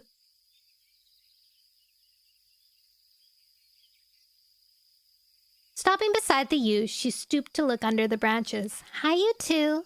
There was a teasing purr in her mew as she called to Thistle and Clover. Who wants to race me to the prey pile? Thistle and Clover scrambled eagerly into the light. There's prey? Clover blinked. I told you I smelled mouse, Thistle told his sister. Milkweed said we shouldn't take prey unless it's offered. Clover's eyes were wide with worry. Starflower lifted her tail. I'm offering. Clear Sky snorted. Starflower was acting as though it was her prey to give away. She'd hardly been here longer than the kits. She hadn't even been on the hunting patrol that had brought it back. She had lost none of her arrogance. Line up next to me, she told the kits as she crouched. When I twitch my ear, run. The first cat to the pile gets the first pick of the prey. Thistle and Clover huddled beside her, their short tails flicking with excitement. Milkweed squeezed out behind them. Don't pick the best prey, she warned. The hunters should get it. Starflower flashed her a look. Don't teach them to take less than they deserve.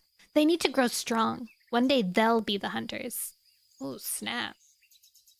Milkweed glanced around the camp, her gaze flicking nervously over the other cats. I guess.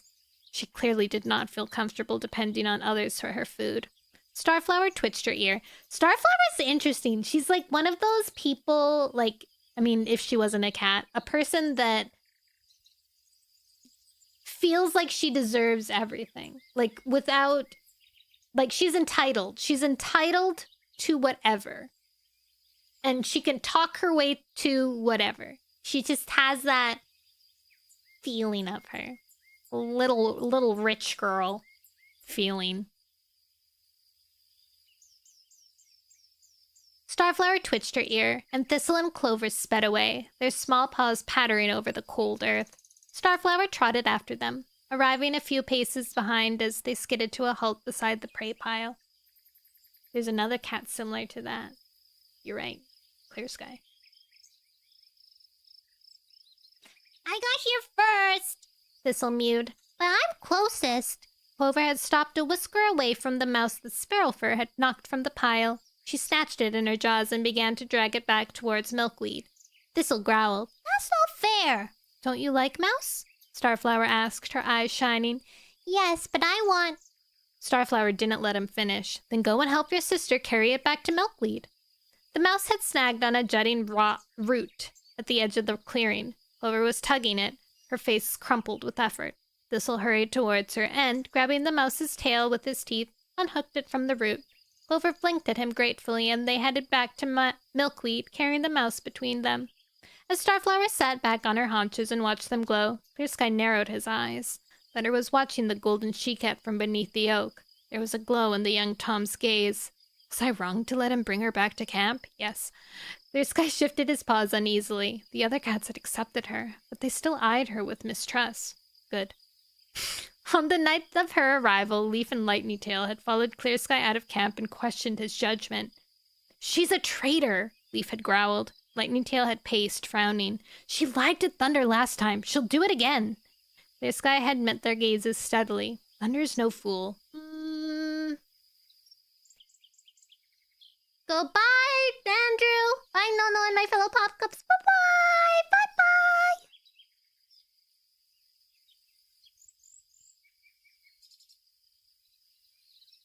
And what would she lie about? There's no cat left for her to betray us to. One Eye is dead. She has no one else. Would you have left her to fend for herself, all Leaf Bear? Yes. Lightning Tail had kicked at the falling leaves with a forepaw. Don't you think I have a reason for taking her in? Clear Sky had argued. Having her close means we can keep an eye on her. That way, if she is our enemy, we'll know it before she can harm us. Leaf had tipped her head thoughtfully. I guess. Lightning Tail had curled his lip. I'm watching her every move, especially around Thunder. Clear Sky's thoughts flicked back to the present. Do they trust her yet? Starflower had shown nothing but loyalty so far.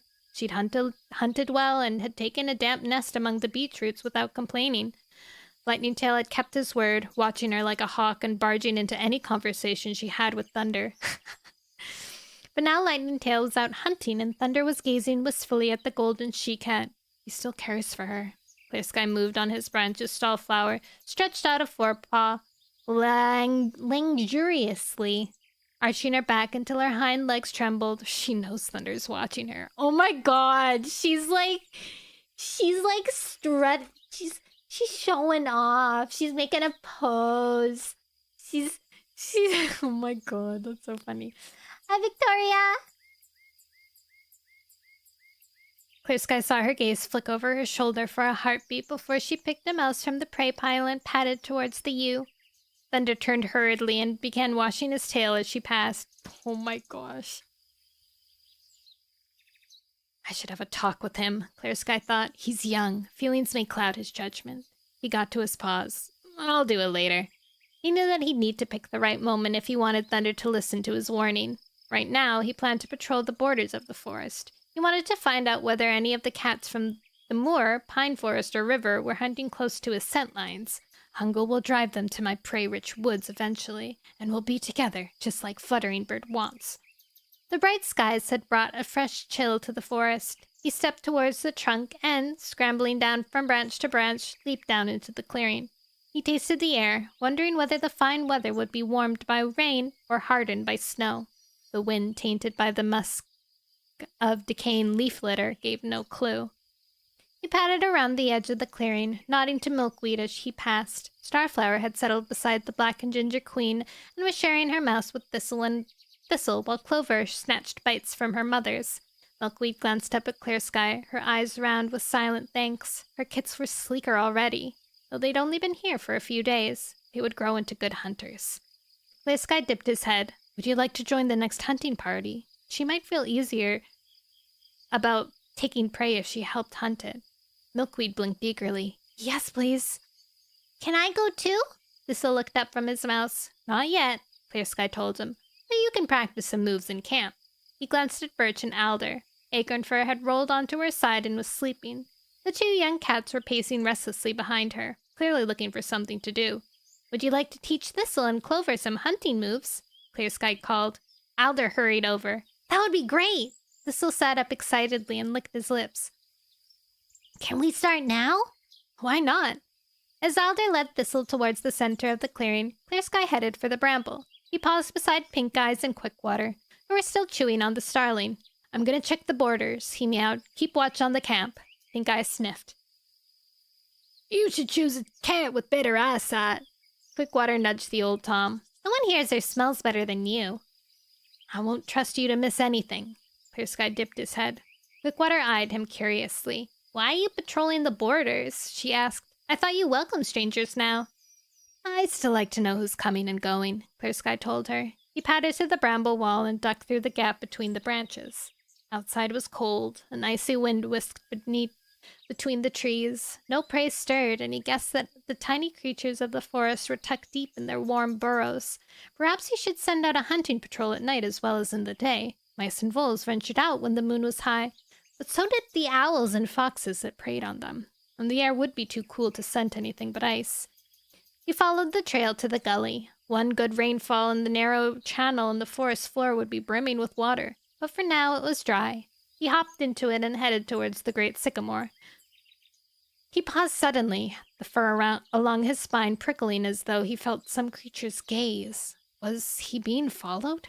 He stopped and listened for a few paw steps. A blackbird shrilled overhead. Far away on the moor, a dog barked. He opened his mouth to taste the air. Lightning Tail and Blossom had passed this way, their stale scent carried away by the breeze rippling over him, heavy with the scent of pine forest, but nothing else. Clear Sky shook out his fur and picked his way further along the gully, telling himself he was just being jumpy. As the woods rose to one side, he hopped out of the gully and began to climb the slope towards the sycamore. As he neared the top, a fresh scent touched his nose. Not all prey was in its burrow. A thick layer of leaf litter beneath the sycamore, crawling with tasty bugs, must have tempted something from its shelter. He opened his mouth and tasted the musky scent of a vole. Stiffening, he dropped into a hunting crouch and drew himself forward, one paw step at a time, towards the crest of the slope.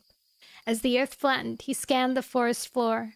The ancient roots of the sycamore snaked into the ground. Movement flickered beside one of the gnarled stems.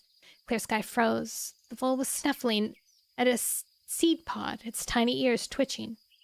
He fixed his gaze on it, forcing his tail to stay still as he crept forward. His heart quickened as he closed in. The vole had picked up the seed pod and was nibbling at one side. 3 tail lengths from it, Clear Sky narrowed his eyes, judging his leap. If he pushed hard enough, he could land square on the vole and pin it against the sycamore root. His fur rippled along his spine. Bunching his legs beneath him, he waggled his hindquarters, then leaped.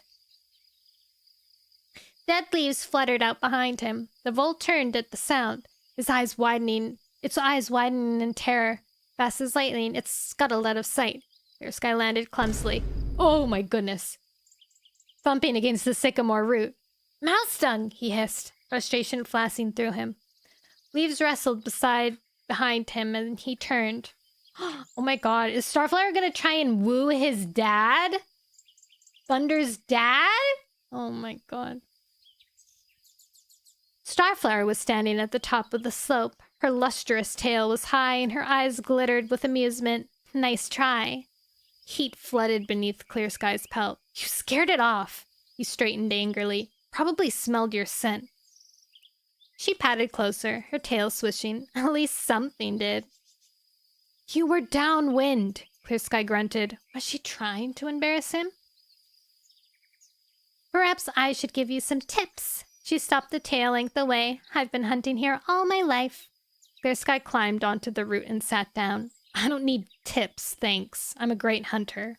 He lifted a paw and began washing it. I know that. Starflower rounded at the end of the root, where it plunged into the earth, stopping on the other side. But you weren't born in a forest. You don't have the same feel for it as me. Leaf and nettle share an instinct. You've seen them hunt. You must have noticed how they can blend into the woods in a way you'll never be able to. Clear Sky stopped washing. That's why I took them into my group, he said, his chest puffing with pride. Any cat could hunt. but few had the sense to recognize and use the skills of other cats. He leaned towards Starflower.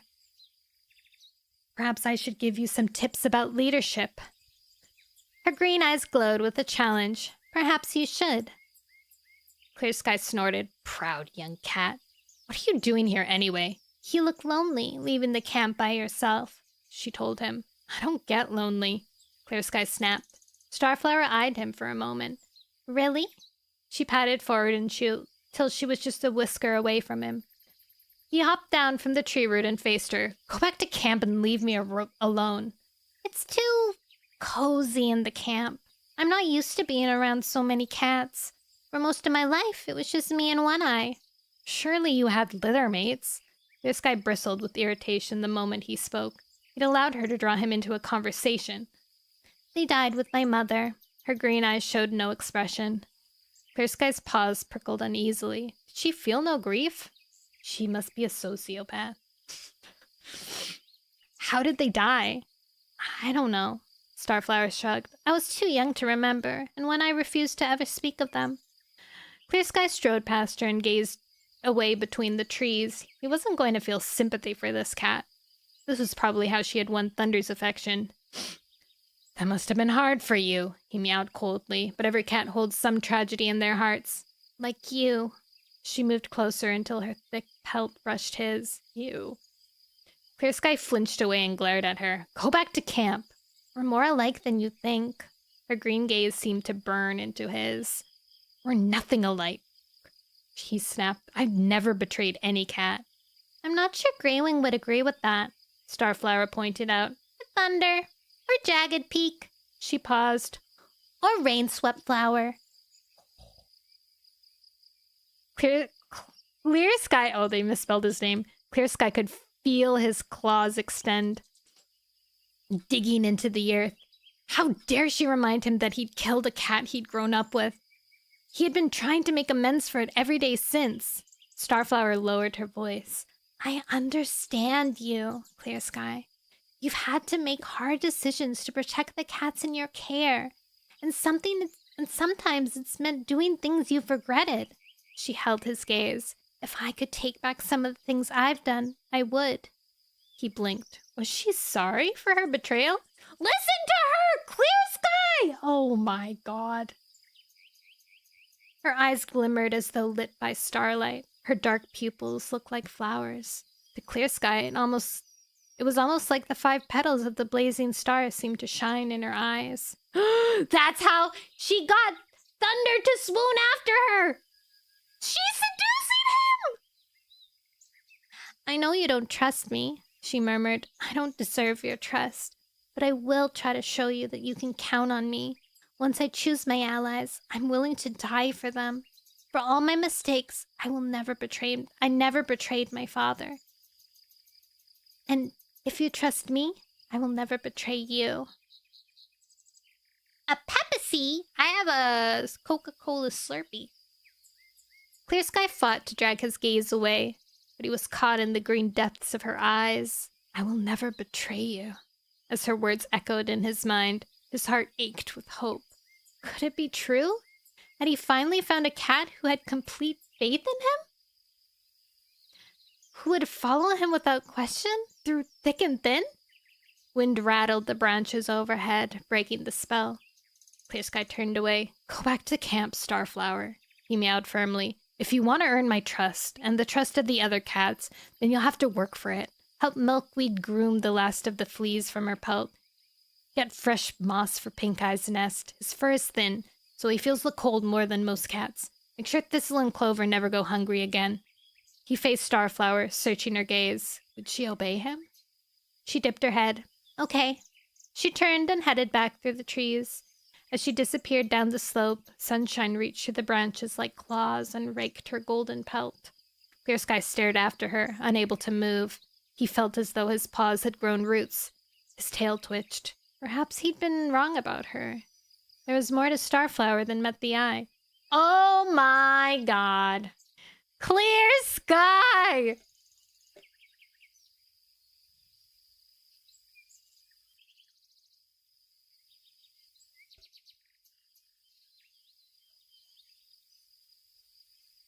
I can't believe what I'm reading right now. I can't believe it! Man, we're almost at 3 hours. Chapter 10. How long is chapter 10? Okay, chapter 10's not too long. Let's read chapter 10. And then we'll end for today.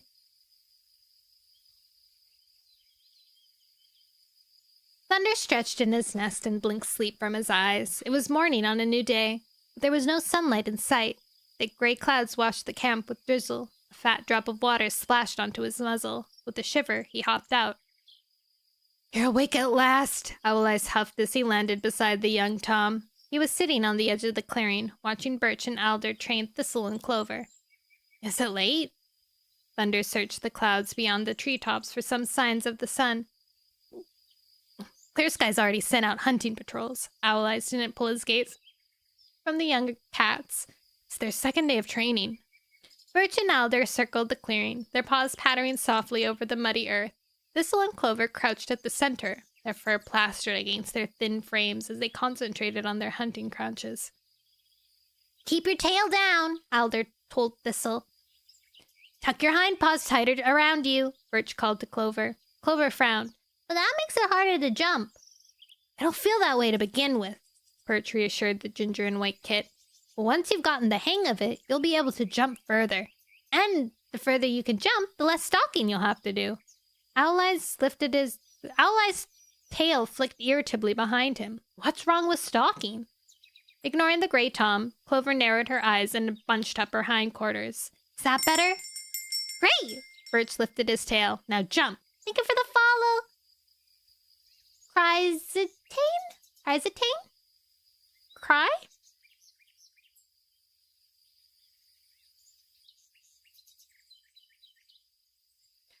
Clover hurled herself forward. As she pushed off the ground, her hind paws slithered on the mud and she fell sprawling onto her belly. Thistle purred with amusement. "You look like you're trying to swim." Clover whipped around and glared at him. "You try it, mouse brain."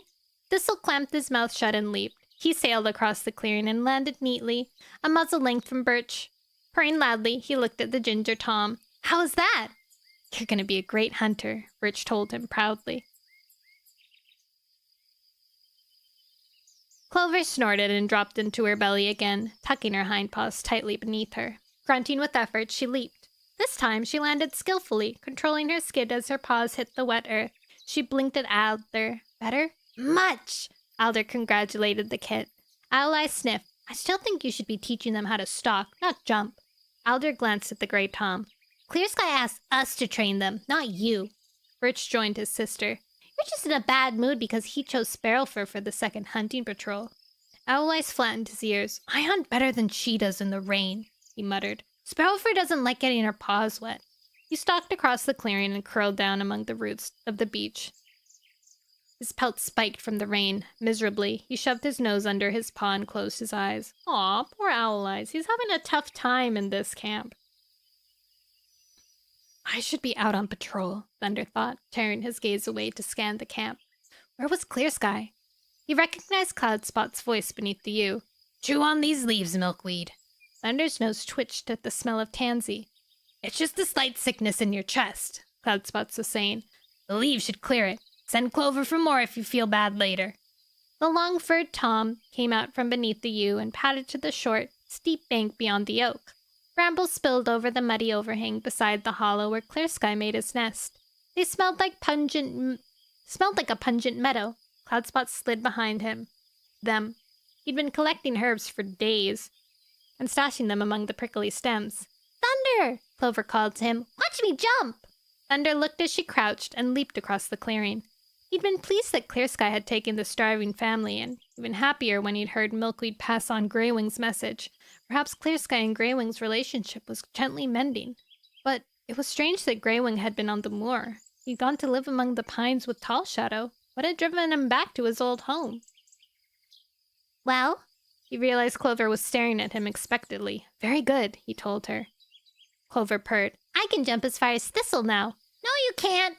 Thistle lifted his tail indignantly. Birch stepped between the kits. "Why don't we practice stalking like Owl Eye suggested?" Owl Eye's ears twitched, but he didn't lift his muzzle from beneath his paw. Thunder caught Birch's eyes. "Where's Clear Sky? Perhaps Perhaps it wasn't too late to persuade his father to let him join a patrol. Birch glanced at the branch that overhung the clearing. That was where Clear Sky liked to sit and watch over the camp. It was empty. Birch shrugged. Perhaps he's gone to make dirt.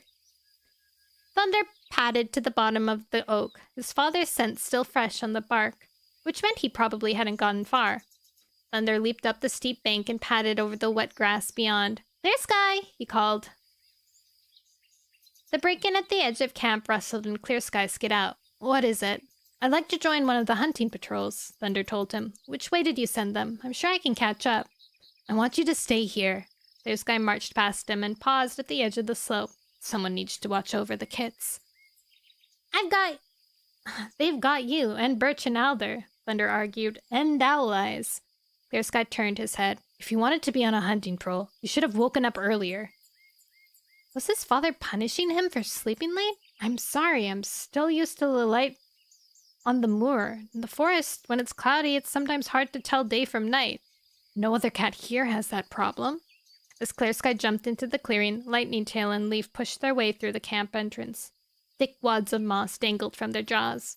Lightning Tail dropped his soft green bundle. There's enough to line 2 nests here, he told Leaf. Leaf spat out his moss. We'll never get it dry in this weather. Let's spread it out beside the holly, Lightning Tail suggested. The ground catches the sun there. The clouds clear, it'll dry in no time. Thunder turned to look pleadingly at Clear Sky. Lightning Tail and Leaf are here now, he pressed. Let me go hunting. Even if I don't catch up with the patrols, I can hunt on my own. It's Leaf Bear. We need all the prey we can get. Water? Who drinks water? I drink Coca-Cola Pepsi. Thank you. For the hydrate.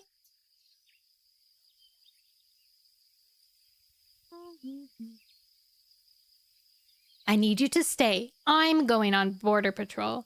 Clear Sky met his gaze. Besides, I don't want cats hunting alone. Thunder blinked. Why not? All prey should be shared. Clear Sky told him briskly. If we hunt together, then we will be less tempted to keep our catches to ourselves. Thunder bristled. You don't trust us? Clear Sky lifted his chin. Of course I do. But it's my duty as leader to keep you from temptation. What is wrong with Clear Sky? You'd think that he'd been really, really happy to have his son in his camp again, but he's just like stifling him constantly. Not allowed to drink soda poppy anymore. No.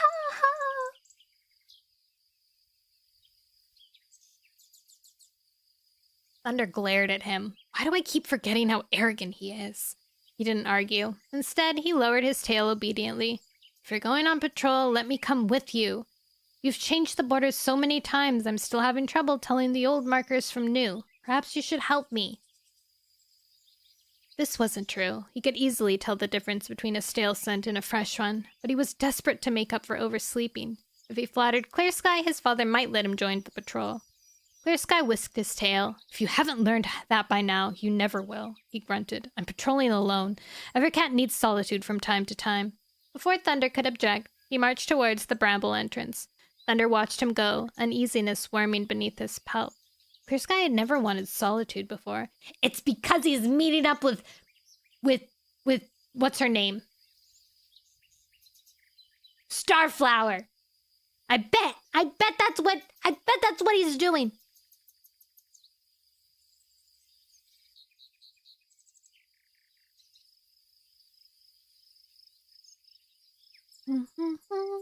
As his father pushed his way out of camp, Thunder hurried across the clearing towards Lightning Tail. I want you to watch the camp, he whispered quickly. Lightning Tail was spreading his strips of moss over the wet earth with a paw. Why? Clear Sky asked me to do it, but I want to follow him. Lightning Tail looked up. Why? Where's he going? He said he's going to patrol the borders, Thunder breathed. I wanted to come, but he's ordered me to stay in camp. Lightning Tail shrugged. Perhaps he wants to be alone. That's what he said, Thunder conceded. But I'm following him anyway. What if he runs into a fox or a dog? Lightning Tail's whiskers twitched teasingly. You're just being nosy. It's not true, Thunder snorted. Lightning Tail straightened up. And I'm coming with you. Now who's being nosy? Thunder teased. Leaf looked up from his scraps of moss. What are you two whispering about? They're flirting! We needed to guard the camp, Thunder told him. We're going out on patrol. Leaf shrugged and smoothed the wide piece of moss with his paws. Okay. Thunder hurried towards the bramble wall, Lightning Tail at his heels. He ducked through the entrance tunnel, his mouth open as he tasted for Clear Sky's scent. Instinctively, he looked towards the gully his father had led him along on their last patrol. The Clear Sky scent drifted from the other direction. Thunder followed it. Keeping low, he brushed past a clump of bracken and slid beneath a branch. He's heading for the river, Lightning Tail whispered from behind. Thunder's tail twitched. There was a boundary at the river's edge. Clear Sky didn't patrol it very often. He believed that the river, which flowed between River Ripple's marshes and the oak woods, was enough to keep inquisitive rogues and kitty pets from crossing into their territory. Perhaps he was hoping to find some new recruits, just like he'd found Milkweed, Pink Eyes, and Blossom. Was that the purpose of his patrols? As Thunder pushed through a stench of long grass, he wondered again at the change in his father. The leader who had fought so hard to defend his borders was now happy to open them to any cat. The thought cheered him, and he leaped the last few clumps of grass and began to follow the forest floor as it sloped upward. He hurried onward, watchfully. He didn't want Clear Sky to see that he'd followed him. Once he'd caught up to his father, he would only make his presence known if there was trouble, an unfriendly rogue or a hungry fox. Can you see him? Lightning Tail fell in beside him as they neared the top of the ridge.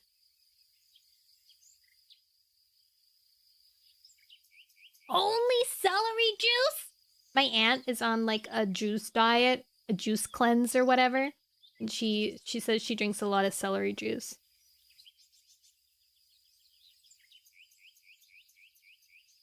No, but he can't be far ahead. Clear Sky's scent trail was fresh, his paw prints easy to make out on the damp forest floor. Beyond the crest, flattened the grass where Clear Sky had bounded down to the river. Thunder scanned the slope, looking for Clear Sky's pale gray pelt. He could see the river glimmering beyond the trees, but no sign of his father other than the trail of crushed grass. He broke into a run, leaping down the slope, slowing only as he approached the tree line. The river flowed beyond, bubbling lazily as it washed the stony bank. Lightning Tail pulled ahead and peeked out from the trees. He's not on the shore, he hissed over his shoulder. Thunder pointed his nose downstream. His scent leads that way, along the river. He must be headed for the flat rocks, Lightning Tail suggested. The flat rocks were large boulders that rose above the river further downstream. The first time Thunder had come to live with his father, they sunned themselves there, relishing the warmth of the sun-bleached stone. Sunning rocks! Now he sniffed the grass, picking up Clear Sky's scent. Let's see, he told Lightning Tail. Come on. Keeping to the shelter of the trees, he headed for the boulders. The rain had eased and the sun was breaking through the thick gray clouds. Before long, light glimmered beyond the trees and sunlight flashed in the open on the rain-washed stone. Thunder stopped and tasted the air. Clear Sky's scent was stronger here. He peered out from the trees at the wide expanse of stone. A light breeze whispered through the treetops above him, and the river gurgled somewhere far below the edge of the rocky outcrop. There he is! Lightning Tail whispers sounded in Thunder's ear. Stiffening, he followed his friend's gaze. Clear Sky was sitting in the middle of the flat rocks, ears pricked. He was scanning the forest that crowded the edges of the stone, tail twitching excitedly. Thunder narrowed his eyes. Had Clear Sky spotted prey? A familiar mew sounded from beyond the trees. So, you decided to take me up on that hunting lesson? Thunder froze as starflowers I knew it! I knew it! I knew it all along. Thunder froze as starflowers stalked from the trees that crossed the stone. She stopped just in front of Clear Sky and raised her bushy tail.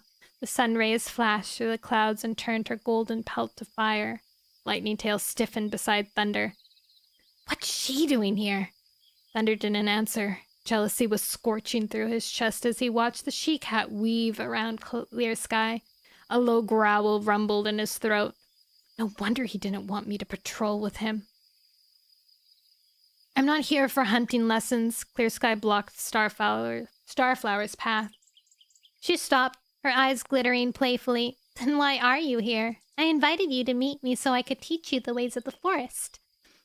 Clear Sky brushed around Starflower.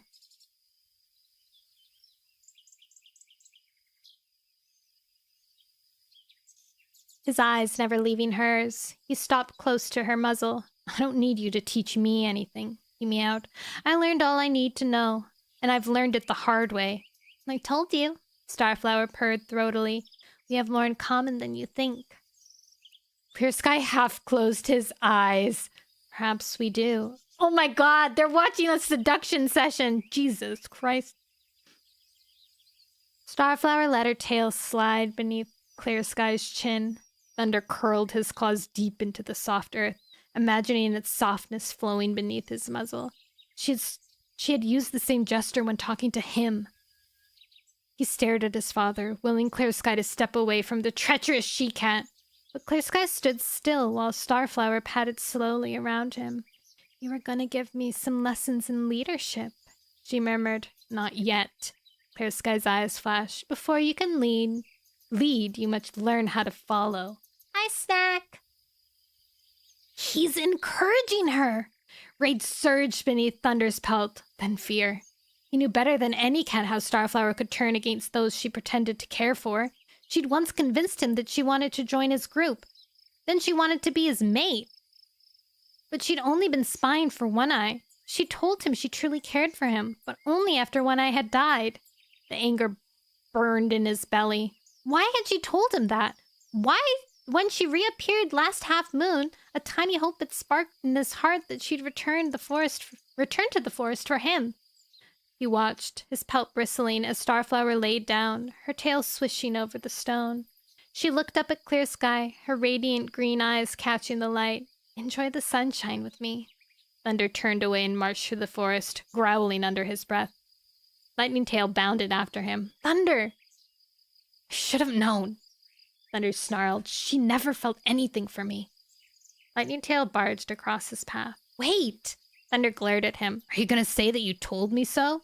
Hurt sparked in Lightning Tail's gaze, and Thunder felt instantly guilty. I'm sorry. He hung his head. I'm just glad you saw this before you did something mouse-brained like telling her you loved her. Lightning Tail suddenly leaned closer. You didn't, did you? No! Thunder snapped. I'm not that dumb. Lightning Tail glanced towards the rocks. Looks like Clear Sky is. Thunder's heart lurched. He'd been so wrapped up in his own feelings he hadn't considered his father. She's using him. What for? Lightning Tail's eyes darkened with worry. Because she can, Thunder growled bitterly. Because he's the leader, and becoming his mate would give her power and influence. But he knows she's treacherous, Lightning Tail reasoned. He must realize what she's doing and why. Perhaps he's just seeing how far she's willing to go. Thank you for the stir.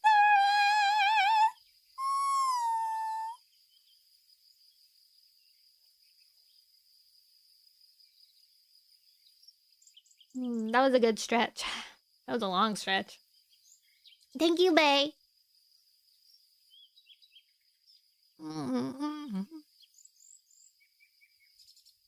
Thunder nodded slowly. Clear Sky's main goal had been bringing the cats together, not finding a mate. Of course, he's letting Starflower play her stupid games, making a fool of herself. He stared blankly at Lightning Tail, his gaze clouding. Was that all it was with me, too? A stupid game? Pain seared his heart. He shook it out of his pelt, fighting grief. Leave me alone, Lightning Tail. I need to think. Lightning Tail stared at him anxiously. You're not going back there to confront them. Oh, you're not going back there to confront them? No. Thunder returned his friend's gaze solemnly. Clear Skies can make his own decisions. I don't want to do anything with Starflower. He saw Lightning Tail's fur smooth. Don't stay out too long, the Black Tom urged. Thunder dipped his head. I just need to clear my thoughts. He watched Lightning Tail head away until he was no more than a shadow moving through the wilting undergrowth. Making for the river, Thunder broke from the trees and gazed over River Ripple's marshes. The reeds stirred and bent in the breeze. A gust whipped Thunder's whiskers against his cheek. As he glanced downstream to where the boulders rose above the water, a deep ache twisted his heart. I really thought she had come back for me. There's only one cat Starflower cares about, and that's Starflower. So true! So true! Can't believe they did Thunder so dirty. I know! Oh my god. They like had this... I still think the lightning I mean, like, I'm getting... Obviously, Warrior Cats isn't gonna be gay, but... Oh, how I wish. The year is 2045. The first astronauts have landed on Mars. They find a cave with a human skeleton. And 4 words are written on the wall. What are the 4 words? Psych, she wants your daddy. She's a homewrecker.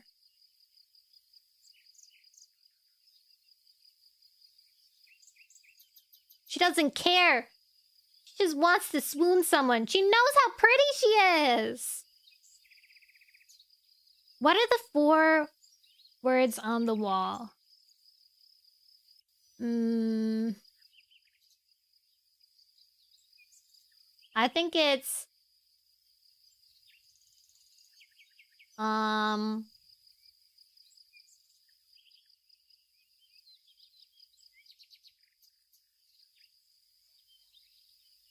what could it be? I was gonna say, like, don't turn around, but that's only 3 words. I love you. Mars rover. The 4 words are LOL. YOLO. What are the 4 words, Thomas? Tell me. I gotta know. I gotta know. What's the question again? The year is 2045. The first astronauts have landed on Mars. They find a cave with a human skeleton. And 4 words are written on the wall. What are the 4 words? You can read the one behind me, too. Binya? You is 2045. The first astronauts have landed on Mars. He finds a cave with a human skeleton. And 4 words are written on the wall. What are the 4 words? Whoops, wrong button, LOL.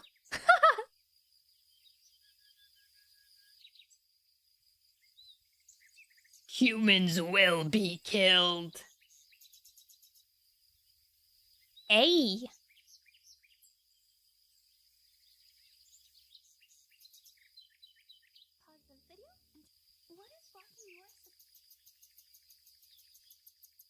Hello, Camden. Thomas, where are you? You can't leave us hanging. What if Thomas wrote that and then left? That would be crazy. That would be too cruel. Thomas, that would be too cruel. Please tell me you're still here. Is what would you do sort of thing. There isn't a correct answer. It's more of a way to get the reader to create content. Oh, what? It wasn't a secret riddle. I see. Ominous. Almost. Ominous. Should we go hunting? For cats? For prey?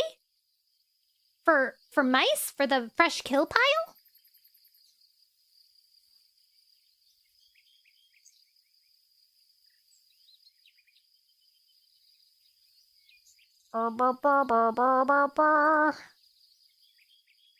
Alright, guys. It's time to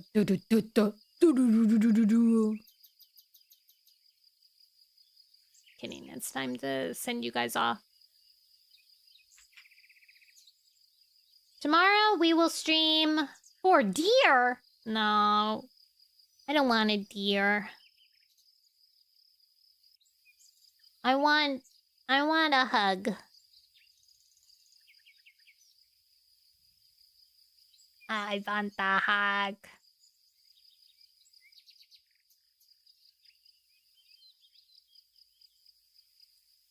Who should we raid? Let's raid this person. They look cute.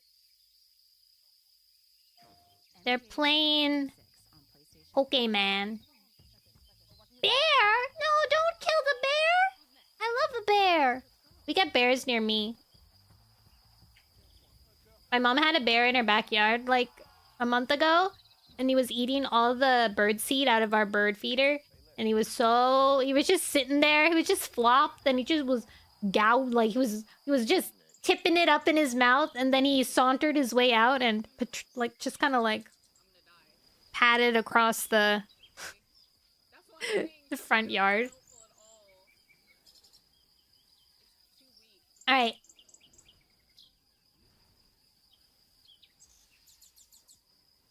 I'm sending you off, guys.